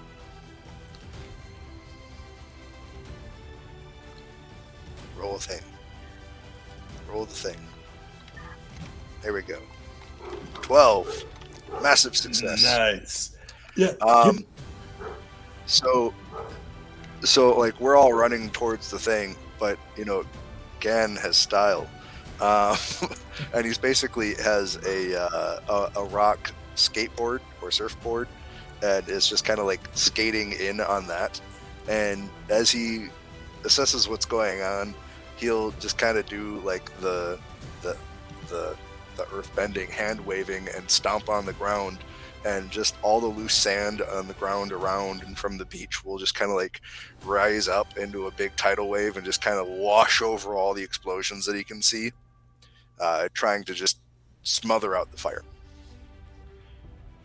Nice. It goes very well for you. You're able to smother out a huge swath of the fire, just engulfing it in this wave of sand.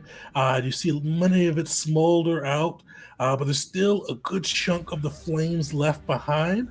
Ark, I'll let you either rely on your skills or training, or if you want to, because I know Ark is known to be getting burned, so he could push his luck for a bit of a consequence. So either your choice between a focus with rely on skills or training, push your luck with a risk with passion. Passion, you say? You know what?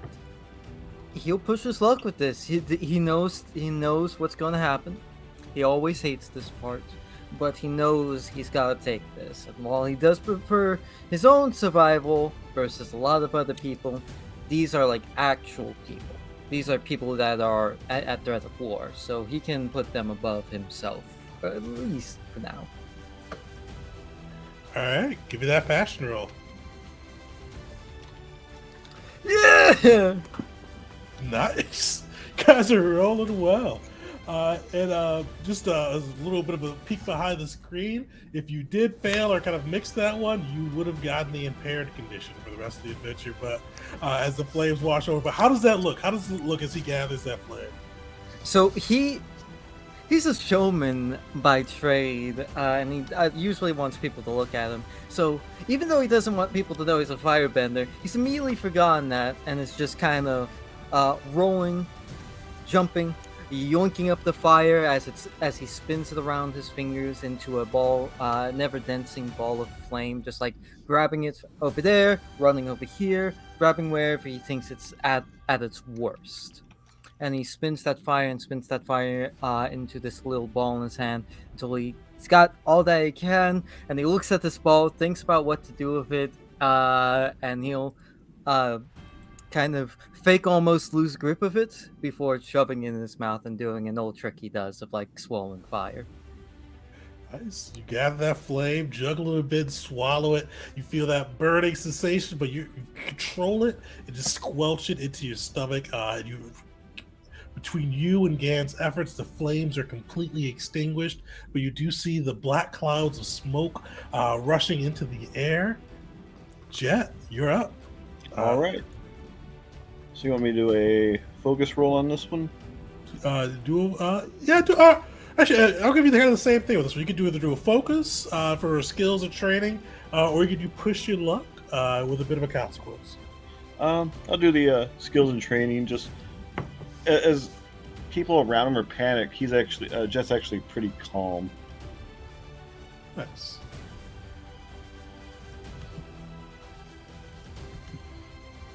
You guys are full of success in this one. This is a well-oiled team right now.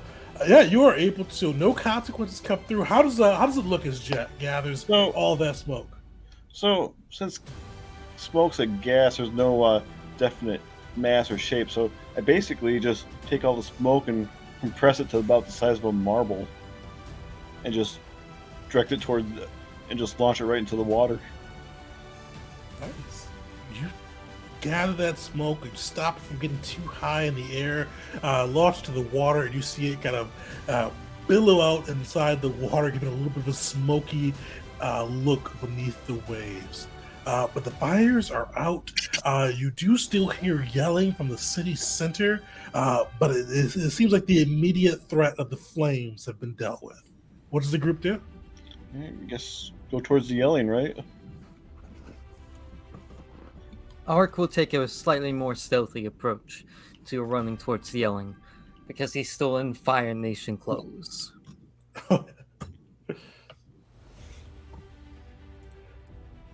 Alright. Well, as you guys kind of run through the city center, you see a group of people, or a group of what looks to be Fire Nation soldiers. You see them like confused at the lack of fire around them, at the kind of your recent appearance, but they are shouting, yelling, "We claim Natsu for Fire Lord Sozin! Fire Lord Sozin has claimed Natsu! You will all burn in our Lord's fires!" And you see them kind of looking around, gathering torches to set more fires. You see what looks to be two an officer's gear, and the others kind of just standard soldiers wielding the Fire Nation spears. And even the two kind of the officers' gears, you see them have torches in their hand. It looks like they're moving to go and set new fires. I would like to immediately assess the situation. All right. How does what's the arc doing there? So from the shadows, he's going to be watching, both eyes just trained on all these people. He's had more of his fair share of run-ins with Fire Nation police and soldiers. So he's going to be trying just not far away, but from where people would normally just look over him or pass him by or ignore him, just barely in the shadows, very inconspicuous. Pick out, are these actually Fire Nation soldiers? All right, give me a creativity roll. You got it, and I'm good at that. I'm not good at that. Uh-oh. So you look at these. Wait, I do have something. Okay, that's. I'm not looking at my main screen. That's small for me right now. What does that say? Okay, when you assess a situation, you add these questions to the list. You may always ask one extra question from these options, even on a miss. Nice. All right. What question are you asking? Let's see here. And you have the regular questions too, so don't forget about those ones. Oh, I failed. Oh! Can you only ask one of those extra questions, or you just ask it to ask an extra question? I read it as you just got to ask an extra question. Oh, really? That's my read on it, so we'll go for that. And I didn't think it had to be off that list. You just got a free question, is what I got. Oh no, it says from these options, even on the list. Yeah. Okay. In that case, that's a bit hard. Who or what is the most vulnerable to me in these group of soldiers, quote unquote soldiers? Yeah, you take a look around, and most vulnerable, you see probably there's two officers, and they're both kind of like beefier guys. You see that the one on the left kind of carry the torch. He's got like a little sword at his side. He's got like an awkward stance, as you know. They're not an awkward stance, but a stance that just doesn't really you've never really seen an officer, really Fire Nation, a firebender, really kind of have that type of stance. And he does seem like Fire Nation usually kind of favors aggressive, quick movements. Like they like the quick and fast. That's he's kind of doing more slow, deliberate. You think a quick and fast may be able to take him off guard, and it just seems a little bit odd from what you're saying. In that case, he would like to immediately get the jump on this guy, get him in a bit of a swing around, take him by the feet, get him in the headlock on the ground. Sweet. So you won't be able to do all that, but we can move into the combat portion of this. So for anybody that has not played Avatar, or is more used to more traditional style Powered by the Apocalypse games, this one actually has its own combat rules. So for you guys, I gave you, and this is cool, the Magpie actually gives you a tip sheet, like an official tip sheet for free with the book, and I put that in our Discord. But combat changes a few things. So there's three groups, or three different parties here, we'll say. There's the two officers, and then there's a group of soldiers behind them. There's about 6 soldiers there. And you guys are in city center. You do see kind of around you, kind of like not husk, but damaged and scorched buildings from when these Fire Nation soldiers have been setting the flames against the village. You see that their soldiers are wearing Fire Nation gear with spears, and you see that the two officers both carry torches in their hand and swords on their side. But when we go in here, in combat, you have 3 different approaches you can take, and then you have different moves within those approaches. So you've got evade and evade and something. I'm blanking on what it is. Advance and attack, and then defense. And within those, as basic techniques, you have 3 different things you can do. And with each of you guys, you had at least one mastery technique as well for combat that you'd be able to do that fits into one of those 3 categories. So the first thing that we do is you pair off. So there's 2 officers, and then there's like a group of soldiers who will count as one group or kind of one engagement. So you guys decide who you're engaging with. You can either decide to gang up on one person with 2 or 3 of you on one, or you can try to cover each of the 3. It's up to you. So how are you guys doing that as you burst out? Dibs on one of the officers, the slow one. I'll also go towards the officers. All right. Are you taking the same officer or are you doing I'll a take different on the officer? I'll do the officer that Ark is not going towards. All right. And Gan's taking the mob of soldiers. Perfect. I mean, I wish I had a spot. I wish Roll20 had a spot to note that down. So if you guys look at that tip sheet, so the GM kind of goes through and picks what his people are doing first, and then you guys call out what your guys are doing. Let me find a little notepad so I can write down what each guy is doing.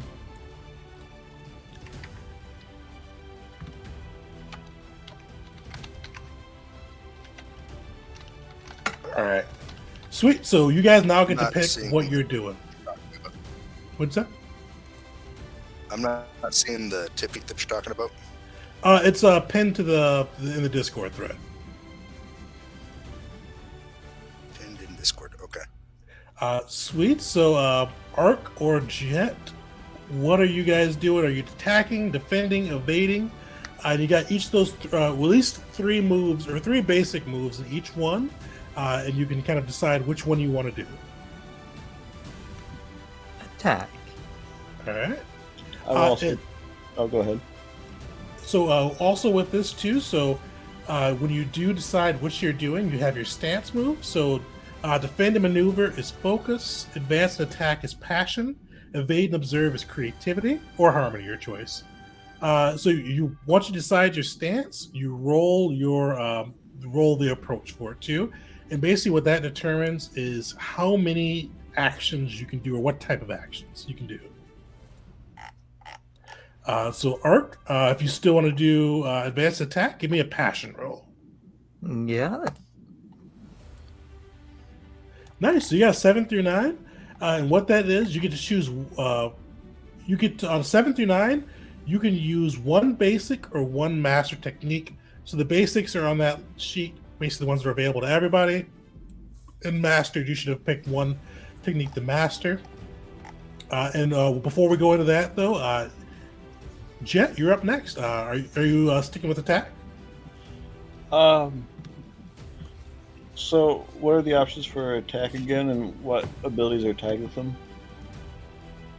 So attack is passion. Once you roll your stance, you can do as many of the techniques, no roll necessary, as your first roll permitted.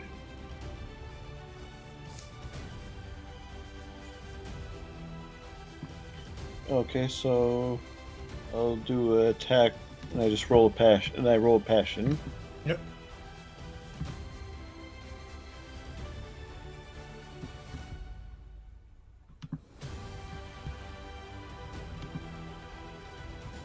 So you fail, but with a miss, you stumble, but you can still shift your focus to do a technique. I think you have to use a fatigue, if I remember right.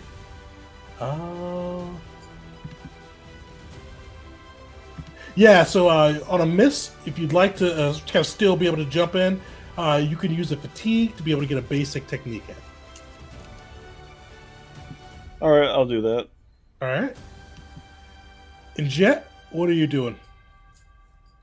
Oh, not Jet. Gan, what are you doing? Oh, did we lose Gan? Oh, we did. All right. Well, we'll resolve your guys' first then too. Yeah, he sent a message saying his computer just died. Dang. Oh. Well, hopefully we'll get him back in.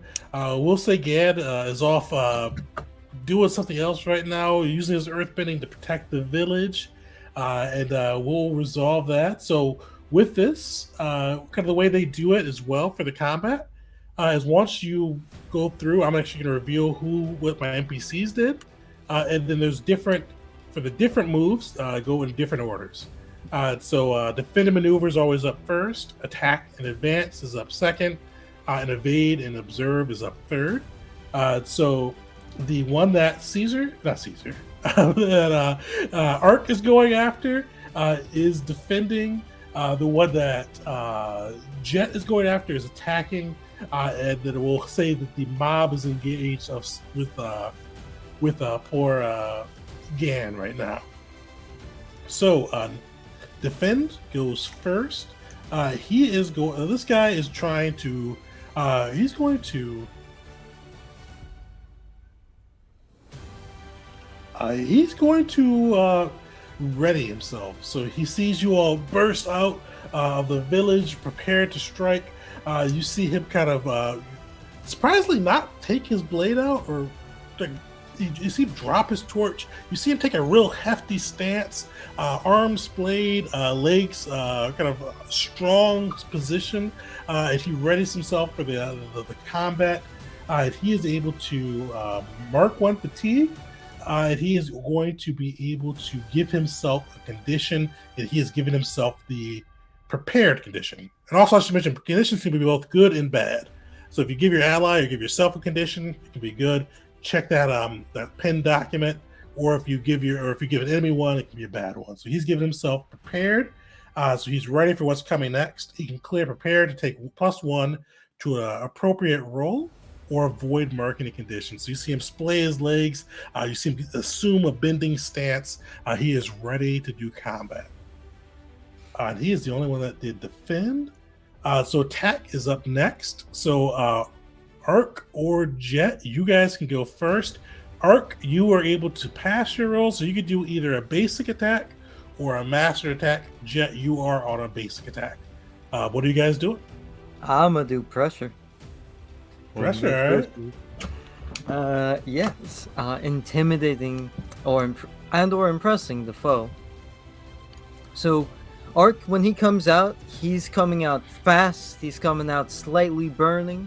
He's coming out beat up, and he's almost doing a rolling flip as he does Power Ranger style. And he immediately has fire just swirling around his arms and his fingers, and he looks to him. I just ate a sun! I swear to you, I will spit it back out! Sweet. So what stance, because with pressure, you get to choose an approach. Your foe cannot use that for the next exchange. What stance do you not want them to be, or approach, sorry, do you not want them to be able to use? And the approaches are the options you have after you take the stance. No, those are the, so it's the first one.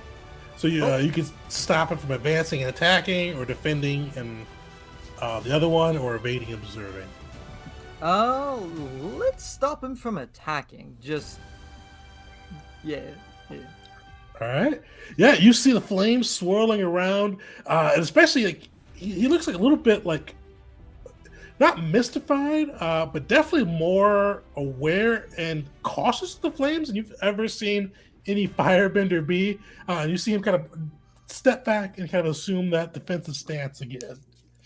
Do the burns help in that? Because Ark is already pretty burnt up. Oh yeah, so he is looking at you, seeing the burns amongst yourself, and just he is a little bit like he's very cautious right now. You could definitely see that he's either going to bolt or kind of assume a defensive stance once again. Yeah, and Ark's just gonna add on to it, just looking at the guy. You are so obviously not a firebender. You see, he's just like he sets his jaw, looking kind of scared, but kind of just keeps it still with silence as you say that. Jet, what are you doing? So you can only do a basic attack. So you've got those 3 base options you can that you can choose from. Okay, kind of look for that list. I don't see it. So you can strike, pressure, or smash. And that's pinned in the Discord too, now. Well, I got that part up. Okay, I see it. H2.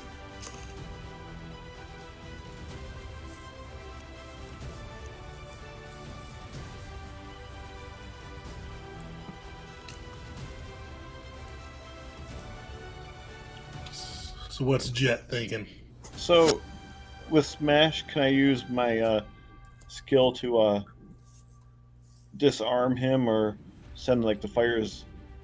You said he's holding a torch, right? Well, you drop the torch, yeah. It's by his feet, though. Um, but he's holding a sword, right? So this guy, yeah, he's so the one you're going after is holding a sword. Can I use my skill to disarm him or Smash to destroy or disarm him, or is that not count as something in the environment? Oh, we'll say it is. So how are you doing that? What's that looking look like?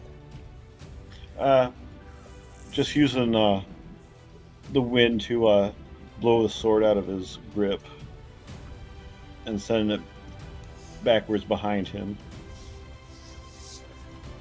All right, yeah. So mark 1 fatigue for that, and you will be able to kind of impair him. So he's kind of slowed as you kind of send that blast of wind towards him. His sword flying back behind him. He is slowed. So any physical actions, he has a -2 or marks 1 fatigue. He's gonna take that fatigue. Okay. All Do I need right. to roll anything on my part, or Nope. So with these ones, so the techniques, you basically they just happen. So the main roll you have to do is the starting roll, and that determines how many and what types of things you can do, and what cost. So since you failed, you had to use a fatigue to be able to do it. Once you get 5 fatigue, you can no longer take fatigue. So you're kind of good on that side, but just kind of keep track of that. So yeah, that just happens. You get that basic technique off, and Gan, since you're back, what would Gan done? Is he looking to defend, attack, or evade? Attack. Attack, perfect. That fits right in the order. So what? Actually, no. Yeah, give me a passion roll, right? Passion. Passion roll. Yes. Roll with passion. Solid. So you can choose to use one of your basic or master techniques. Seeing as I have yet to actually find where to select a master technique, we'll just go with the basic. All right. So My computer's strike getting and angry at pressure or PDFs. smash. We are going to strike at the mob. And seeing as I seem to be handy with sand, I am going to continue my sand tidal waving to just create another wave to just hit the whole group and just push them away. You said strike, right? Yes. All right. Yeah, so that wave of sand batters them, striking them. And do you want to mark so if you keep it as is, it doesn't cost any fatigue. They get to choose their choice of marking condition or shifting their balance from center. Or you can spend a fatigue and choose between what you want them to do, to mark 2 fatigue or inflict a condition. I'll let them choose. All right. They are going to choose a condition. So as that wave of sand crashes over them, they are going to be afraid.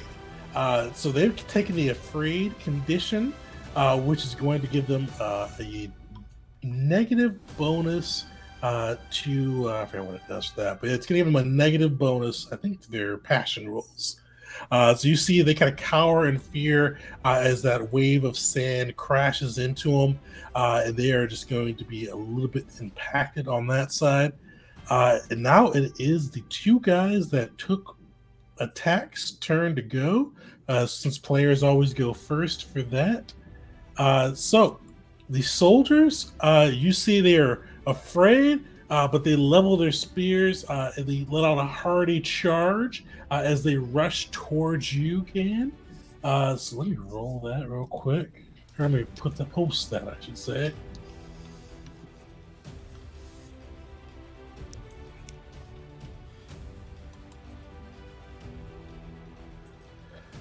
So they are going to kind of maneuver closer to you, spears at the ready. They are going to inflict a condition or 2 fatigue. So it is your choice. Would you like to have a condition or 2 fatigue inflicted upon you? Let's do a condition. All right. So they rush towards you, spears down, and I'll give you the option. Would at this point, with them kind of charging at you like this, would you feel more angry or afraid? Angry. All right, so you could gain the angry condition, and you have a little box you can check with yours being a PC to grant that angry condition on their form. Got it. And also, as a reminder, if you ever do gain 5 conditions, you are knocked unconscious. Whether they're positive or negative. Well, conditions are always negative. Status is the ones to be positive or negative. Oh, gotcha. And conditions are always angry, afraid, insecure, guilty, and there's another one. Trouble. Insecure. All right, yeah. So you feel them. You kind of feel your rage boiling as they rush towards you, trying to jabbing out with their spears. And then the last one, the one that is engaged with Jet, you see him just kind of like lift his fist up. You see him take harsh, kind of aggressive stances, and you actually see rocks begin to fly at you as he is going to strike. And he is going to mark 1 fatigue. And he is going to give you a condition. And actually, I should mention too, and I should mention this with Jet or with Gan too. You can always spend a fatigue to revoke a condition. Well, actually, unless you chose to take a fatigue or a condition. So if you don't choose to take a condition, you can spend a fatigue to try to revoke it. But yeah, he is going to strike at you. He's spending that fatigue. He's going to give you a condition. He's going to give you the insecure condition. As you see, this is kind of astounding. This display of earthbending, these rocks flying at you all around. It's kind of this martial prowess of the bender. You're just kind of feeling a little bit unsure of your own skills. So I can take a fatigue to cancel that out? You can take a fatigue. I think you have to roll something too. Let me pull that up real quick.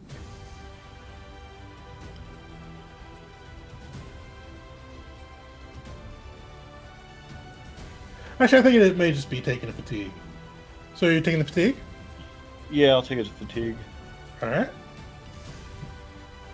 right. So that is all 3 of the troops, all 3 of the opponents. So you see them kind of settle into their stances. And you see, as always with the exchanges. So the nice thing with this is it's not like initiative where you're like locked in. So you see them kind of. So the troops seem a little bit afraid after seeing the bending prowess. The other 2, one of them is impaired by the gust of wind, the officers. The other is just in a defensive stance. Are you guys continuing to engage with them, or what are you guys thinking next? Are you continuing to fight, or what's next for the crew? Ark would definitely try and continue the fight. All right. Same. Same. We give you peace by force. Tegan, I'm gonna send a one of my moves into chat just to. When would I use that?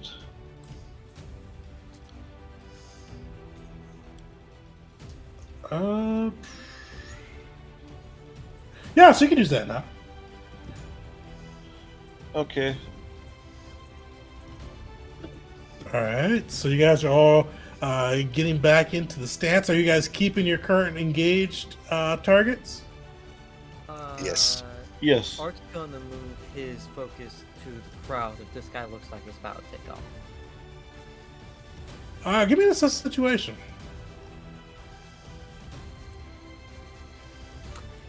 Ark isn't the greatest judge of person. Yeah, you look at him. He looks solid. You're not like he's kind of moving between like he's kind of like he's staring at you very intently. You're not sure what that look means, but you can feel him staring at you pretty intently, and it's almost making you feel a little off your game. It's kind of making you feel troubled a bit. Are you gonna take that troubled condition, or are you gonna try to shake it off? Troubled. What would that? I'm gonna try to shake it off. All right, spend a fatigue.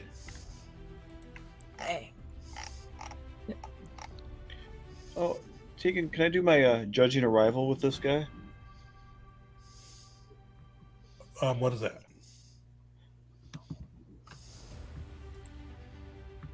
I put it in the chat. This was what I did earlier with the Admiral.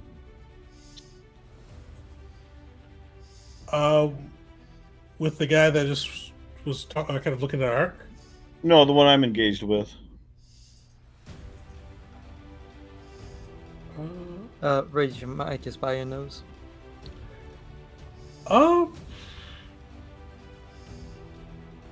Sure, we'll say it. I think this is more of an out of combat one, but we'll give it to you. Let's go.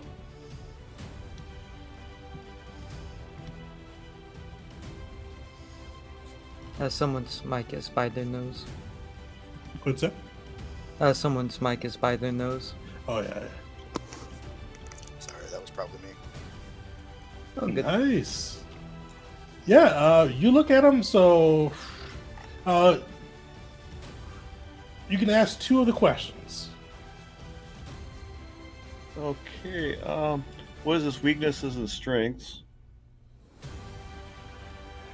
So you see it with the officer. You can definitely tell he's pretty he looks to favor kind of strength based. He's like he's clearly an earthbender. He favors kind of strength based attacks.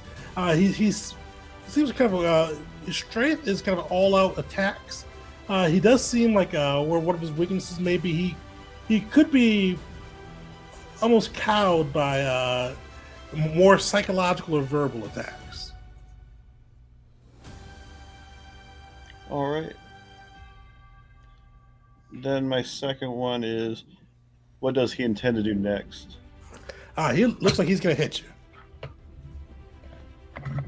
All right.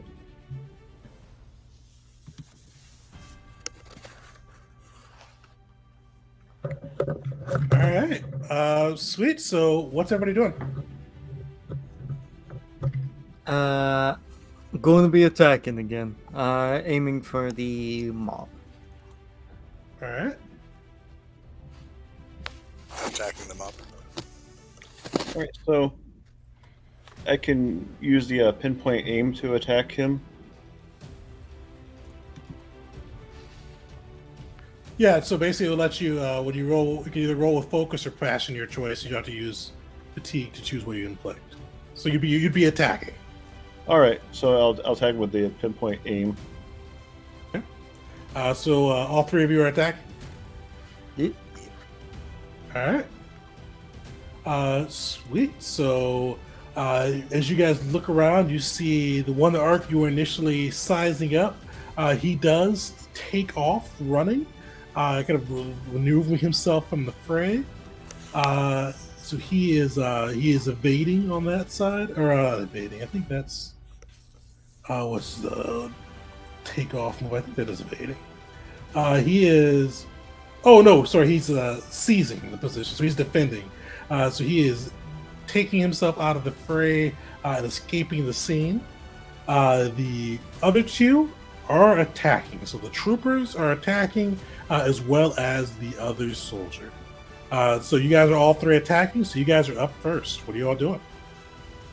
Oh, actually, no. Everybody, all 3 of you guys, give me a passion. Full success. Nice. And Jet, you can use, I think, what was it, focus instead of passion? Yeah. Full success. Oh. Full success. You guys are on point this one. So on a 10, you can choose one from this list instead. You can mark one. So you guys don't have any learned technique with it being a one-shot. You can use either 2 basic techniques or 2 mastered techniques. I'm gonna go with 2 mastered. All right. All Where's right. the mastered ones listed at? You'd have had to pick those. Oh, those are the fighting styles we learned. Mhm.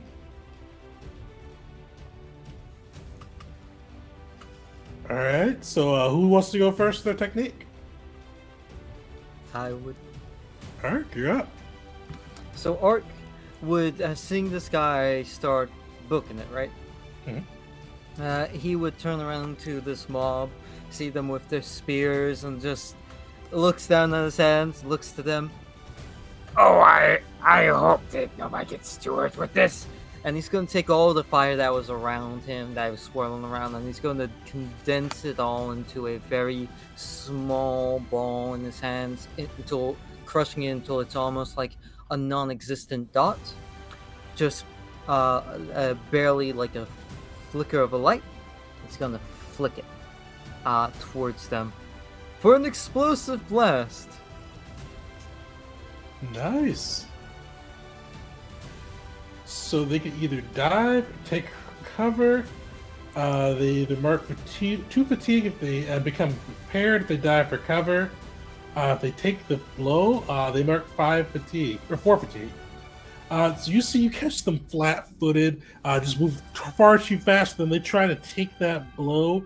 They are just blasted. You see, they take the full 4 Non-lethal. 4 fatigue, and they are swaying on their feet. They are still, and actually, one thing I should mention too, so you guys should see that on your thing. We don't resolve the conditions until round 7 or to step 7. But they are on their feet. Looks like they are kind of almost in and out of consciousness as those soldiers are kind of batting off flames and burns from your assault. Hey, watch for the aftershock! A genuine warning as it will pop off again. Alright. For the second explosive blast. Just like a trick candle. Boom again. Nice.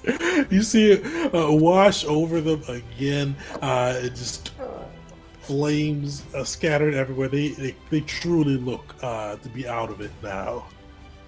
I need to really learn how to control that. All right, Jet. What's next? I'll go next. First, so from what I've learned that his weakness is psychological, I will do my first would be a steady stance, and then from there I'll do a pressure.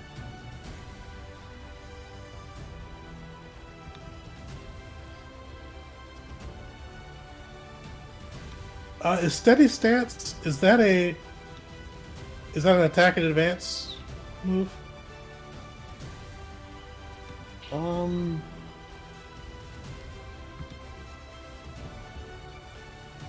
let me pull it up. Let me look that up. Advance and attack or strike, pressure, or smash. Oh, he's doing a master technique. Yes. Which I still don't know where to find those to select them. Appendix A. Appendix A, thank you.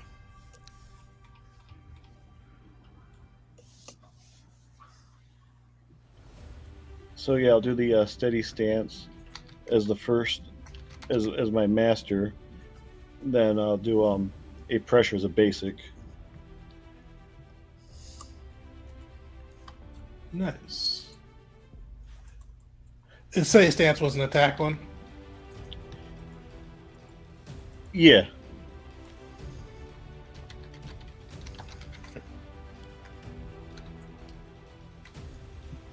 I think that was actually defend and maneuver.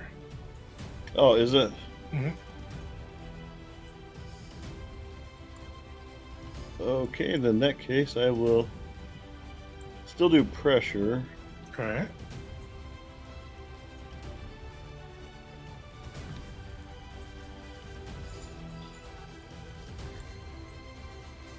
Then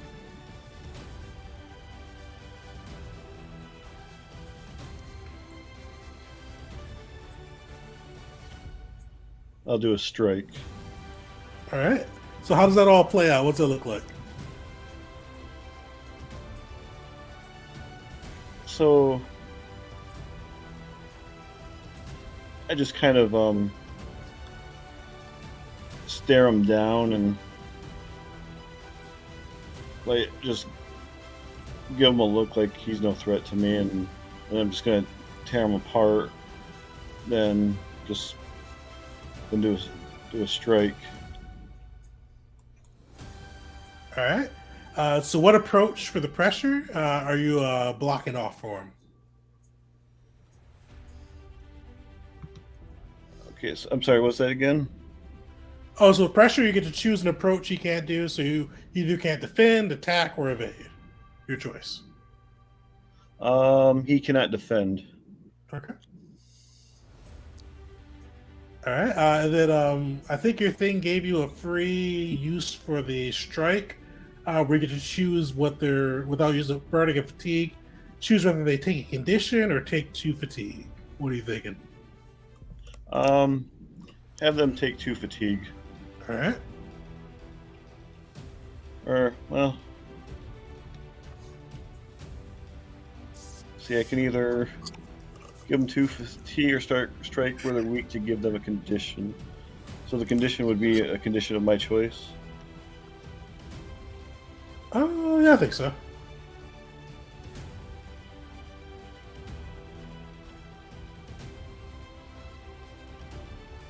Um,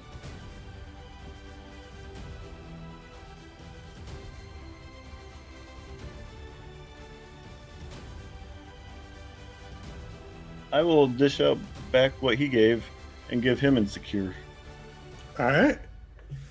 Yeah, so you kind of call out that challenge, strike at him, the wind moving at your with each blow.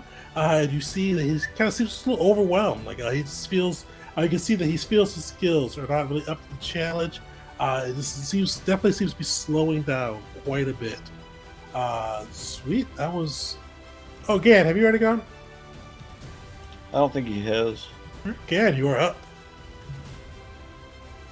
Did we lose him again? I don't think Can so. you hear me? We can hear you. Okay. I think I accidentally muted my headphone from my headphone, which I didn't know I could do. Okay, so I'm going to do 2 basics because I'm still trying to pick out my master techniques. And my computer's continuing to freak out. And so I went with that. So I am going to... let's smash the... we're going to go with smash for my first one. I'm basically going to break their weapons. Again, I'm going to stomp the ground. Rocks are going to fly up, just break their spears. And then I will strike to basically do the same thing with the rocks that are already up in the air that broke the spears. Just kind of smack them over the heads. All right. So are you spending fatigue or are you leaving it up to them? Well, I'm taking 1 fatigue for the smash. Mhm. So I will leave it up to them again for the other. All right. They're going to mark a condition. They are now. They're already afraid. So they are now insecure as well. Now, afraid, insecure as they see these rocks flying through, breaking the spears in their hand and pelting them. Just rocks just kind of raining down upon them. They look afraid and feared for their lives. And they sweet. So the enemies are going to the state are going to do their attacks. You see the one that was sparring with Jet. He is going to do a smash, and you see him lift, kind of shift his stance. You see a rock come flying up, and he hurls it at the house behind you, kind of crashing through the house and creating an opening. You see kind of just bits of debris flying out, scattered as he bashes that through. You see it kind of making a path to another area. And you also, with the other soldiers, they are weaponless and kind of insecure at the moment. but they are going to try to strike out at Ark. So Ark, they are going to give you the choice: mark 2 fatigue or mark condition. Let's go with a condition. All right. Which conditions do you have already? Or do you have any? Yeah, so they are going to give you angry. They are pelting you, fists just running up, just continue to fight once they should have realized it's over. They are just pelting and pelting you, and you are angry. You can click the box on that one. Get it. All right. So is this like ineffective pelt? Are they like throwing rocks at him, like mud, sand? Oh no, they are like just like they are running up their fisticuffs, fighting, boxing you right now. Could I argue instead of angry for fear, as he's being jumped by like 6 people? Oh yeah, sure, go for it. Yeah. Oh! Oh no! I yield! I yield! So you see all that go through. That's everybody. So we're hitting round 7. So as you see them pelting you, you see them succumbing to their burns and rock bruises. You see a number of them just completely just pass out, fall exhausted from their injuries. Some of them just completely just like sit down and just go catatonic.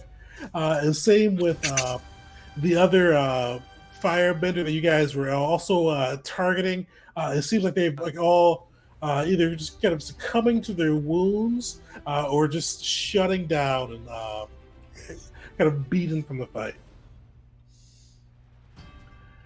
What are you guys doing next? You're out of combat. You see one of them has gotten away. The others are at your mercy. So Ark's gonna be looking up from his defense position like, It's over? Did we win? Are we good?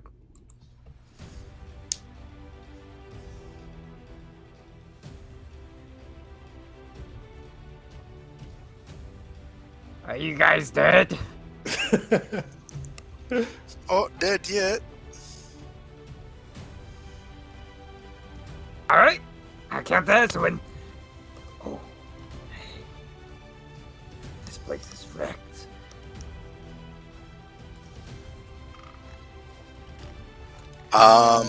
Okay, so I'm sorry.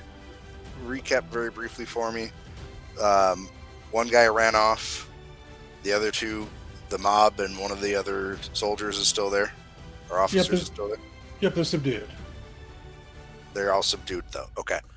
I guess I'd like to assess the situation for evidence of who they are. Who are you really? I mean, you did see them throw a rock. Oh, a bender rock, we should say. who knows? It might have been the wind. Maybe an African swallow was flying by. You don't need to assess situation on that one. I'm basically looking for hard evidence rather than, just going like, you're obviously an earthbender. You're not from the Fire Nation. You're obviously an earthbender. You're not from the Fire Nation. Unfortunately, you're not going to be able to like just see anything outside of like him throwing a rock. There's really not like anything that would like they're not like carrying out an earthbender papers on them. Well, you never know. Sometimes they, under the Fire Nation uniform that they stole, that they've got something that proves who they are. So if they go back to their earthbending colleagues, they can prove it. There's a few of them that are still conscious. I would like to try out something. What do you think? Roguish Charm. So... Good cop, bad cop. Most likely, most definitely. Ark's gonna go up to the officer, kind of squat next to him, and we'll look at him, snuff out any fires he has on himself or is on him, very quickly, and just gonna look to him. Believe it or not, we're not from the Fire Nation. Well, I mean, I'm a citizen of it, but we're from the Avatar. And you're not from the Fire Nation either. So could you help explain to us why you're attacking these civilians? Why you're destroying their homes? Why have you set fire to this place? The smoke alone could have choked out so many of them. You hear me? This is what smoke does to you. Just turned to a PSA. Oh, yeah. Roll. There's a hole through a building. But with harmony instead of passion, or instead of creativity. Or roll creativity instead of harmony. There we go. Mix.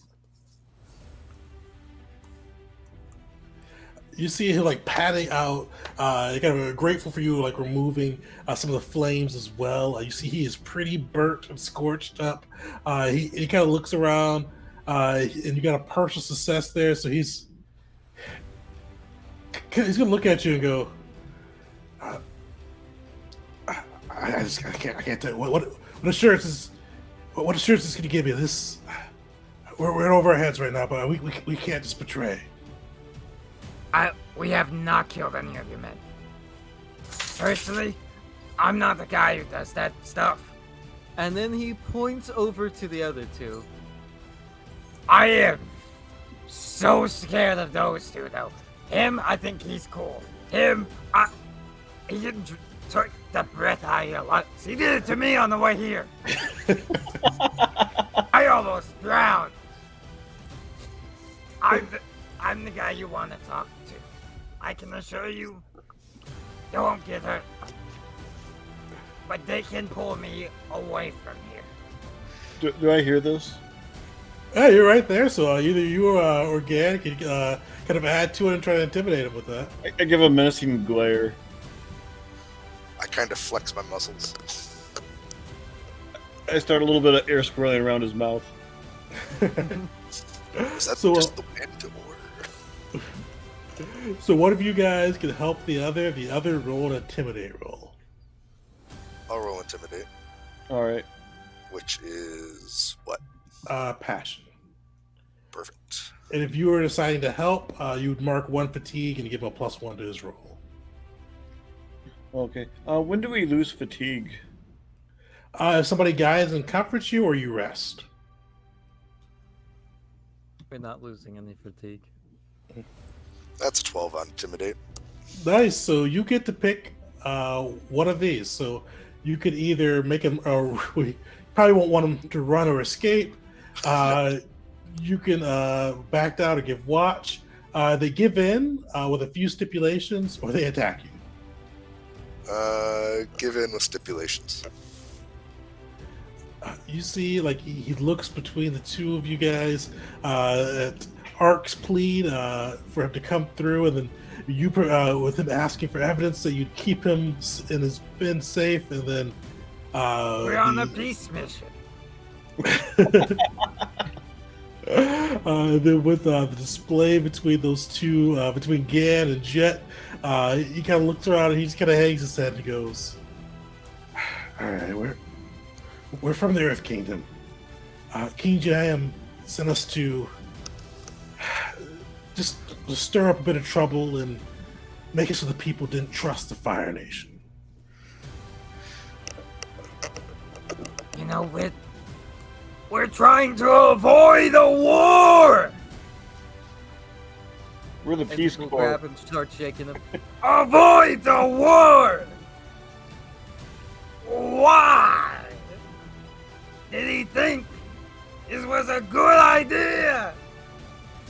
You see, he looks guilty and he says, "Well, about that, Spit it out! part of the plan after we burned and kind of pissed a lot of smoke into the air, we buried a ship, old Fire Nation ship at the beach. We're supposed to uncover that and raise it up. Do you think they need your help to start the war? The king didn't want us to shoot first, unless it looked like they were the ones that started They the would war. have shot first! All you did was ruin this island's chance at a reasonable defense! Enough people have been losing their homes. Yeah, well, I'm sorry, but Take us to the Sorry, boat. that building has a hole through it. Do you know how much fire I had to eat? Did you see what this man had to do to clear the smoke? Gan's going to walk up and like put a hand on Ark and just give him a look like, shut up. He brought the whole damn beach Shut up. here. Take us to that boat. all right. Just so you guys know, and you Fire Nation guy, I'd be real cautious. We did a really good job. These people, they hate the Fire Nation. So I don't. That's They're fine. not helping Take us us now. to the boat. okay, all right. It's right over here. It's right over here. And you see him kind of lead you guys out of the village to the kind of the beach on the out, like almost in the middle of the beach, kind of on the Fire Nation side and the Earth Kingdom side. And you see the officer who ran, kind of frantically working to bend and try to lift the ship. What do you guys do? I'm gonna try to anyway, counterbend and keep the boat sunk. Perfect. Give me skills and rely on skills. So focus. Focus. Can I use my walls can't hold me for rolling with passion instead? Can I to help overcome him? an obstacle? Or So this one probably wouldn't qualify for the obstacle, but you could definitely help him though, Jet. or could he help me because I'm at 4 out of 5 fatigue? I'm at 4 out of 5 too, so it's fine. All right, sorry, I'm at 1 out of 5, so it would make more sense for me to help you, but don't help. Let me just roll the focus. You guys attack him. That'll be counter bending as well. Well, okay. All right, give me a focus roll. 8. Sweet. So, how does it look as Gan? Is he like trying to push the sand down? Is the other guy trying to lift it up? Yeah, basically, Gan is a well-trained bender, and he can basically see the type of bending that the other guy is trying to do, and so he's doing like the exact opposite pattern. So whatever he's trying to do, he's trying to cancel out. So he's if nothing else, he's slowing him down, if not completely canceling him. Yeah, you are slowing him down, but that ship is still kind of ever slowly becoming visible as the sand is starting to trick down at a much slower pace. But you see kind of the helm of it looks like an older Fire Nation ship, but it definitely looks from a distance it would be clear that the nation was on there. But right now it's still obscured. Ark and Jet, what are you doing? Intimidation. Is there like, what's the most visible on there that's showing that it's from the Fire Nation? You guys see the prow of it. Can I use the wind to dismantle that? Yeah. So are you like looking at just kind of like cut it off? Yeah. All right, yeah. Roll me skills and training.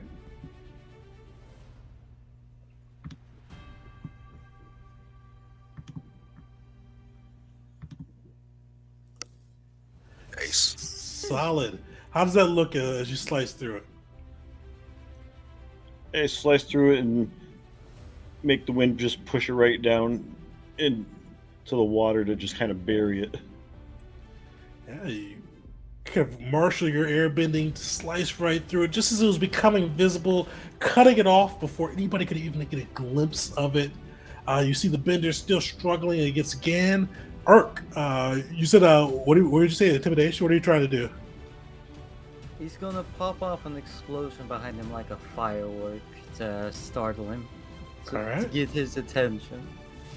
Give you a passion. Unfortunately, roll. I do have -2 to intimidations right now. All right.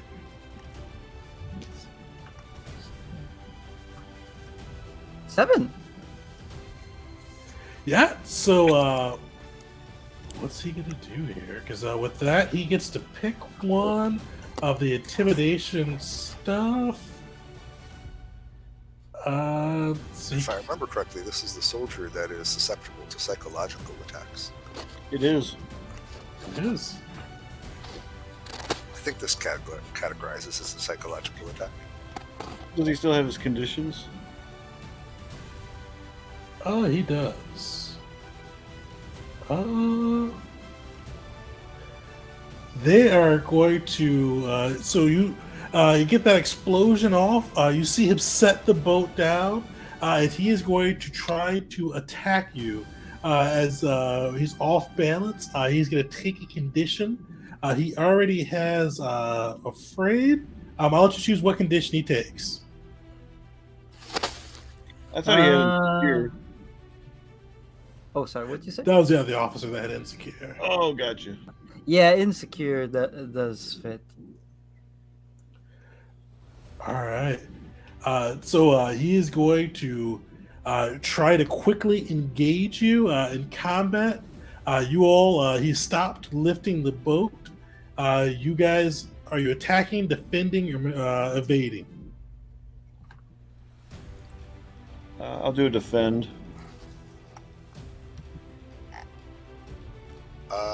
I will attack. I will also attack. All right. So defend goes first. Jet, what are you doing? I'll do the steady stance. All right.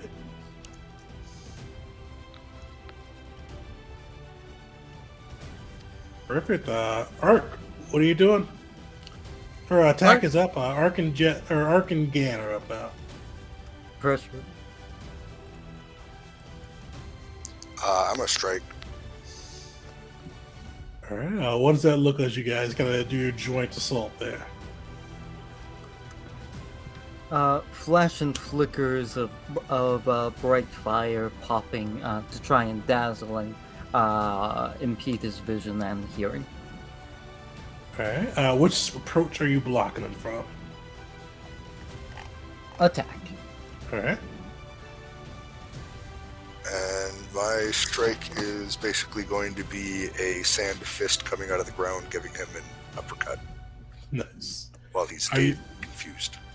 Are you spending the fatigue, or are you letting him choose? I'll let him choose. All right. He is going to take another condition, adding he's already afraid and insecure. Now he is angry. You see he is kind of between the fire blocking him from doing an attack on his next turn. He is still going to try to strike at you on this turn, Ark. So you see him just launching kind of fist going forward, a rock flying towards you. He is going to strike at you. He can't burn a fatigue. So it is your choice of taking a condition or taking 2 fatigue. I can't take 2 fatigue. I'm at 4 out of 5. Okay. So you could, but that would take you to 5 and then a condition. So you'd get 5 fatigue and an extra condition. So you can just take a condition and stay at 4 fatigue, which would probably be the smart way to go. I'll take the condition. Do I pick this or do you pick this? I'll let you pick. I feel like Foolish would make the most sense because he wasn't expecting to get smacked in the face with a rock. He didn't see it coming, despite this clearly being an earthbender. Did not see this happening. Nobody ever sees the rock coming. Nobody expects the Spanish Inquisition. But he smacks you with the rock, but you see as soon as he does, he between the dazzling fire, the wounds, or kind of the blows he had taken before, and just straight fatigue, you see as he does that, he collapses into the sand, unconscious. The boat still hidden beneath the kind of the sprawling sands, and all of the Earthbender saboteurs captured. What are you guys doing? Should I try to dismantle the ship so no one else can try doing that? We need something that's identifiable off of it to use as hard evidence proof. Well, I mean, we can always grab the thing that's in the water that Right, but otherwise, yes, destroy it, submerge it, make it so it can never be done again. I'll just send a tornado through it, turn it into debris. All right. I say How I much could time do probably we do got depression left? too, but You guys have about an hour left. so now the question is, do we? I feel like we should gather up the saboteurs, and then do we go and confront the Earth King as, hey, we caught you red-handed trying to start this fight anyways? Or do we go to the Fire Nation and be like, look, they were setting a trap for you. You should hold off because they're ready for you. I think the latter, because if we go to the Earth Nation, they're like, we walk right into the middle of them, we're surrounded by them, like, oh, we caught you red-handed. They'll just take us in, or like capture us or whatnot. Alan? Ark would definitely be on the option of going back to the Fire Nation ships, since those are going to be coming here, unless we stop them at this point. I wouldn't mind taking a rest if we have time, but We have an hour. Would you think it'll take a good bit of that sailing back towards the fleet? I suppose we can't take a rest while sailing back, can we? Unfortunately, yeah, you have to. It's a long rest to get the fatigue. Basically, it's sleeping. That's You okay. could. We can comfort each other while we travel, and we don't have to rest. We can comfort each other. Good luck. Group hug. You're Yeah, done you get- good, kid. You're done good. So we need Thank to. you, Pop. So we're taking the evidence of the ship and the saboteurs back to the fire, to probably Lee, right? I imagine, not the Admiral. Well, I think we'd probably have to address both of them at the same time. I don't think we'd be able to reboard the ship and then just talk to Lee. Oh, fair enough.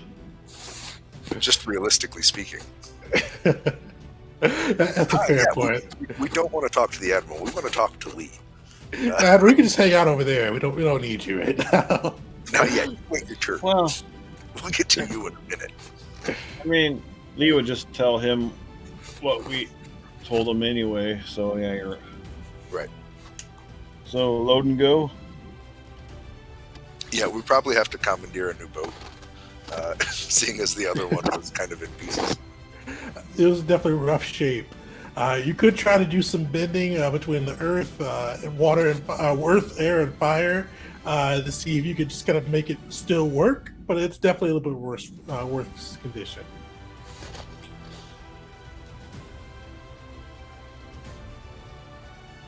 It would be funny to come in that ship, though.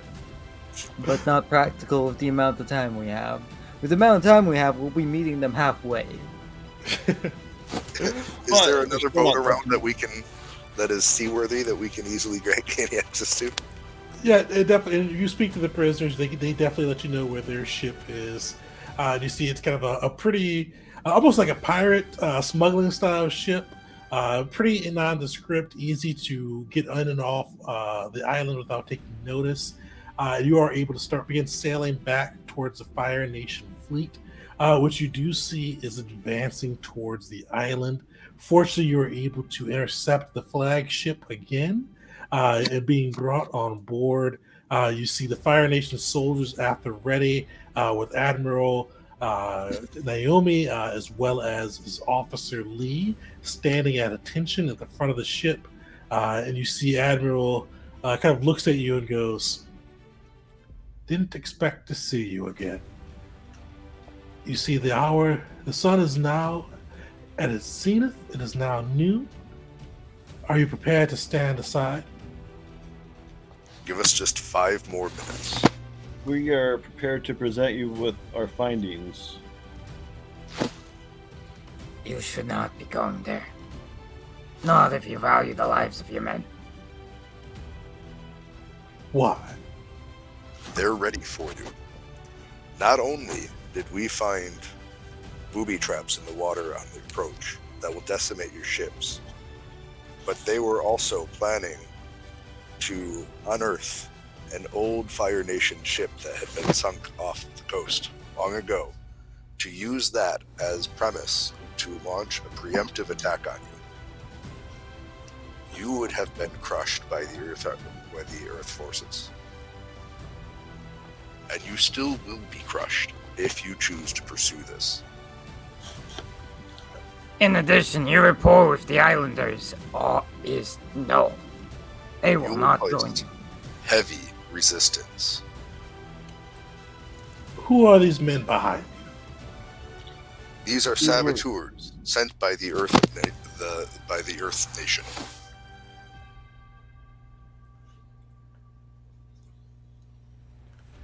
So the Earth King is looking at treachery. Lee, what do you gain from this? And you see Lee kind of look it over and goes, "Well, Admiral, we could hold off on the attack, prevent the war, and we could potentially embarrass the Earth King by showing that he was willing to use dishonesty and trickery to secure the island." Also present them with the what was it, the symbol of the other ship, indicating that it was a old ship of theirs. See the nod goes, "Yeah, with this, we potentially could embarrass the Earth King enough, or find a way to get him to pull back his fleet. Admiral, I think this could be a good way to claim the island without bloodshed. What do the rest of you all think?"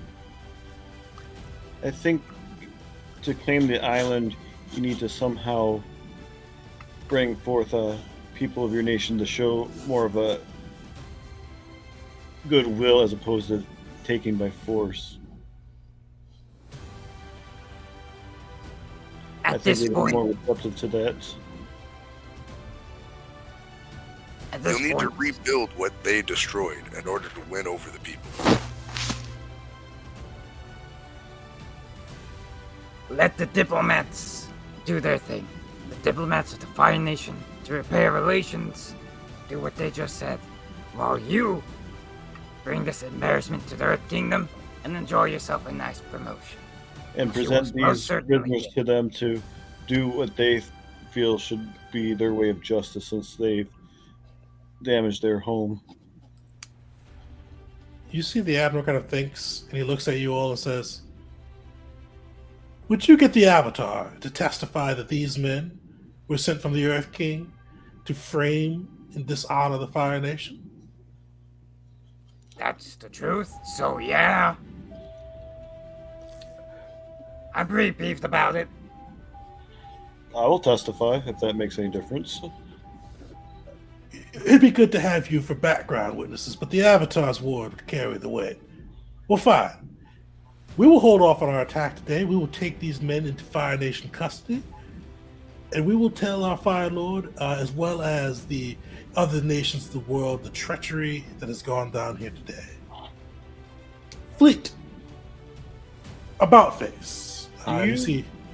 Do you think that you could spare some of your crew to help rebuild the village? I'm not sure that the villagers would even let them come on the island right now. Especially Well, if maybe if we the Earth Nation is still watching for an opportunity to attack. They don't know that the attack isn't coming anymore. The Admiral nods. It would be good. It would be good for our relations, but your friend has it right. If we send a ship now, they won't know if it's a friendly ship or a foe, and probably launch the attack. maybe at another time then. Another time. There will be more times for us to be able to bring the full glory of the nation to them.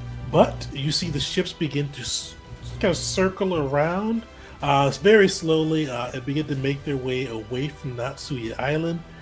You all were able to prevent the escalation to war between the Fire Nation and the Earth Kingdom. Fire Stop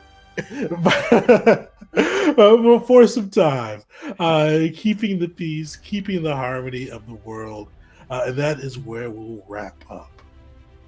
So anybody who is not in yet, throw Avatar, throw it in there again into the chat to get your chance to win a free PDF copy of the system. We've got, I think, 4 people in there so far. So definitely still anybody's game on that side. Let's see. Also, I forgot to bring the book over for March's game of the month. We are going to be running Free League's Symbaroum. I've not heard it said aloud. I'm a huge Free League fan. I heard this is a cool one for Dark Fantasy. Also, I heard it's a classless system too, and I've been really feeling classless systems lately. So, looking forward to try that out. I'm a huge Free League fan, so I haven't played one of their games yet I don't like. So, I think this should be pretty cool. And then, if you're not in already, throw Avatar. But I like this system. I like the combat style. I wish it was. It's kind of a weird mix because usually PBTA is a little bit lighter on the combat style, but it was kind of cool. They had some additional rules to it. I don't know. I wish there was a little bit more or less. It's one of those ones to go either way with it. But overall, I enjoyed it with the rule set. Definitely, I think they did a really good job with kind of building and bending and other things into like just the other moves and kind of leaving some room for flavor on that side. It's definitely have a little bit interesting system there. Any of you guys, anything you want to add before we roll off? I have a question. I know this is a one shot, but if you're playing this as a campaign, like how does XP or advancement work? So there's different ways you can earn growth. So I forgot who got the role, but there was one that you could have taken a growth for it, that's one way you can gain advancement. Each of the different playbooks have like a way you can grow. I did not look at any of your guys' growth ones, but each of them have different things you can do to kind of grow and advance along there. And once you have a certain amount of points, I'm blanking on the number of growth points you need. At the end of that adventure, that session, you can advance. So what do? Just up your skills? You can increase your balance points. You also can learn new techniques for combat too. So one shots, they don't do the learn and practice techniques. But if you play in the combat or on a campaign game, you start with one master technique and one learned technique, I believe. And when you advance, you can advance those along too. So you can take them from a learned to a practice to a mastered, or pick up a whole new technique. Okay, because I noticed there's like there's moves in there that would help me learn other things, but I'm like, since this is a one shot, that wouldn't really be helpful. Yeah, and with also too, you have to find a teacher for them. But once you advance as well, you can learn some of the advanced bending styles.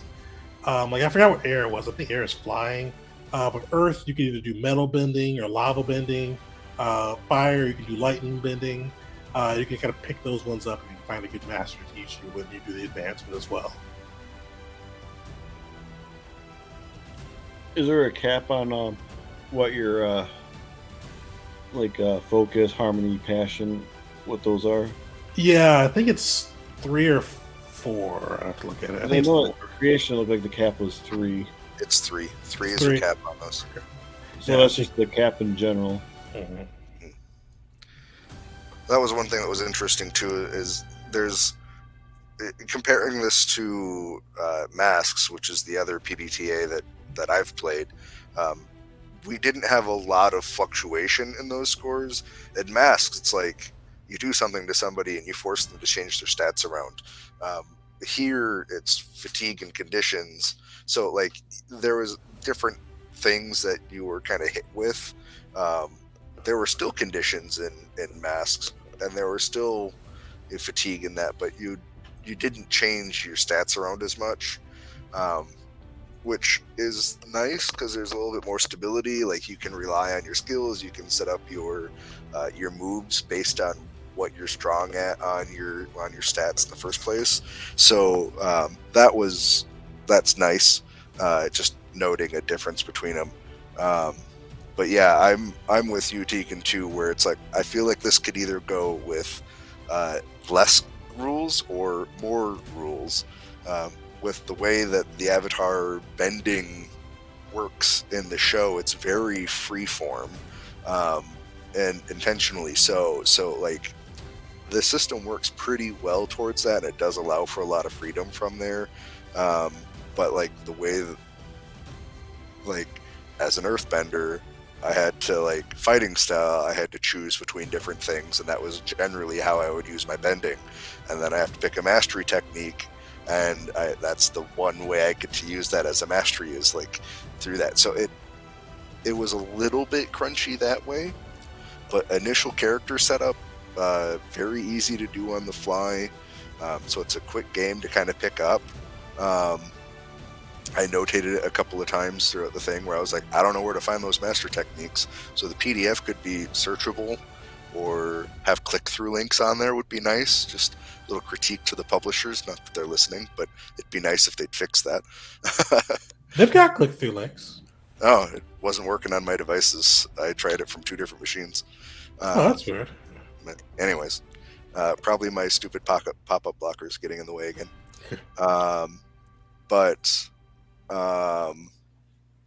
Yeah, so that was frustrating. But otherwise, like I set up the character like as we were starting our introductions and talking about stuff. So 15 minutes of focus probably would have had it set up without a problem. Yeah, this is probably one of the rare systems where the combat was probably my least favorite part. Yeah, it's definitely a little bit more kind of crunchy than the usual PBTA style. But I like that they kind of like try to do something new with it a little bit too. Kind of compared to Mask, what's on the PBTA, or Dungeon World, or something like that. They definitely kind of mixed it up a little bit, which is cool. I enjoyed everybody's characters. Oh yeah, you guys have some cool characters with it too. All right. Well, Now I want to play a campaign with it. maybe there's a lot of like the cool ones I want to give another shot to, like these ones, like Avatar. I gotta run some more with it too. But yeah, we'll give a roll off. So we've got 4 people in so far. Let's roll it. See who gets to bring this home. Go Team Avatar. Oh, Lindless, you won. So message me on either Discord or Whisper on Twitch, and we'll get you over a free PDF copy of the system for Avatar's games will be through TTRPG. So message me your email, and we'll get that over to you today or tomorrow, probably tomorrow. And then you're going to bring this game back to you and your crew. Coming up next, join us next Tuesday for Invasion.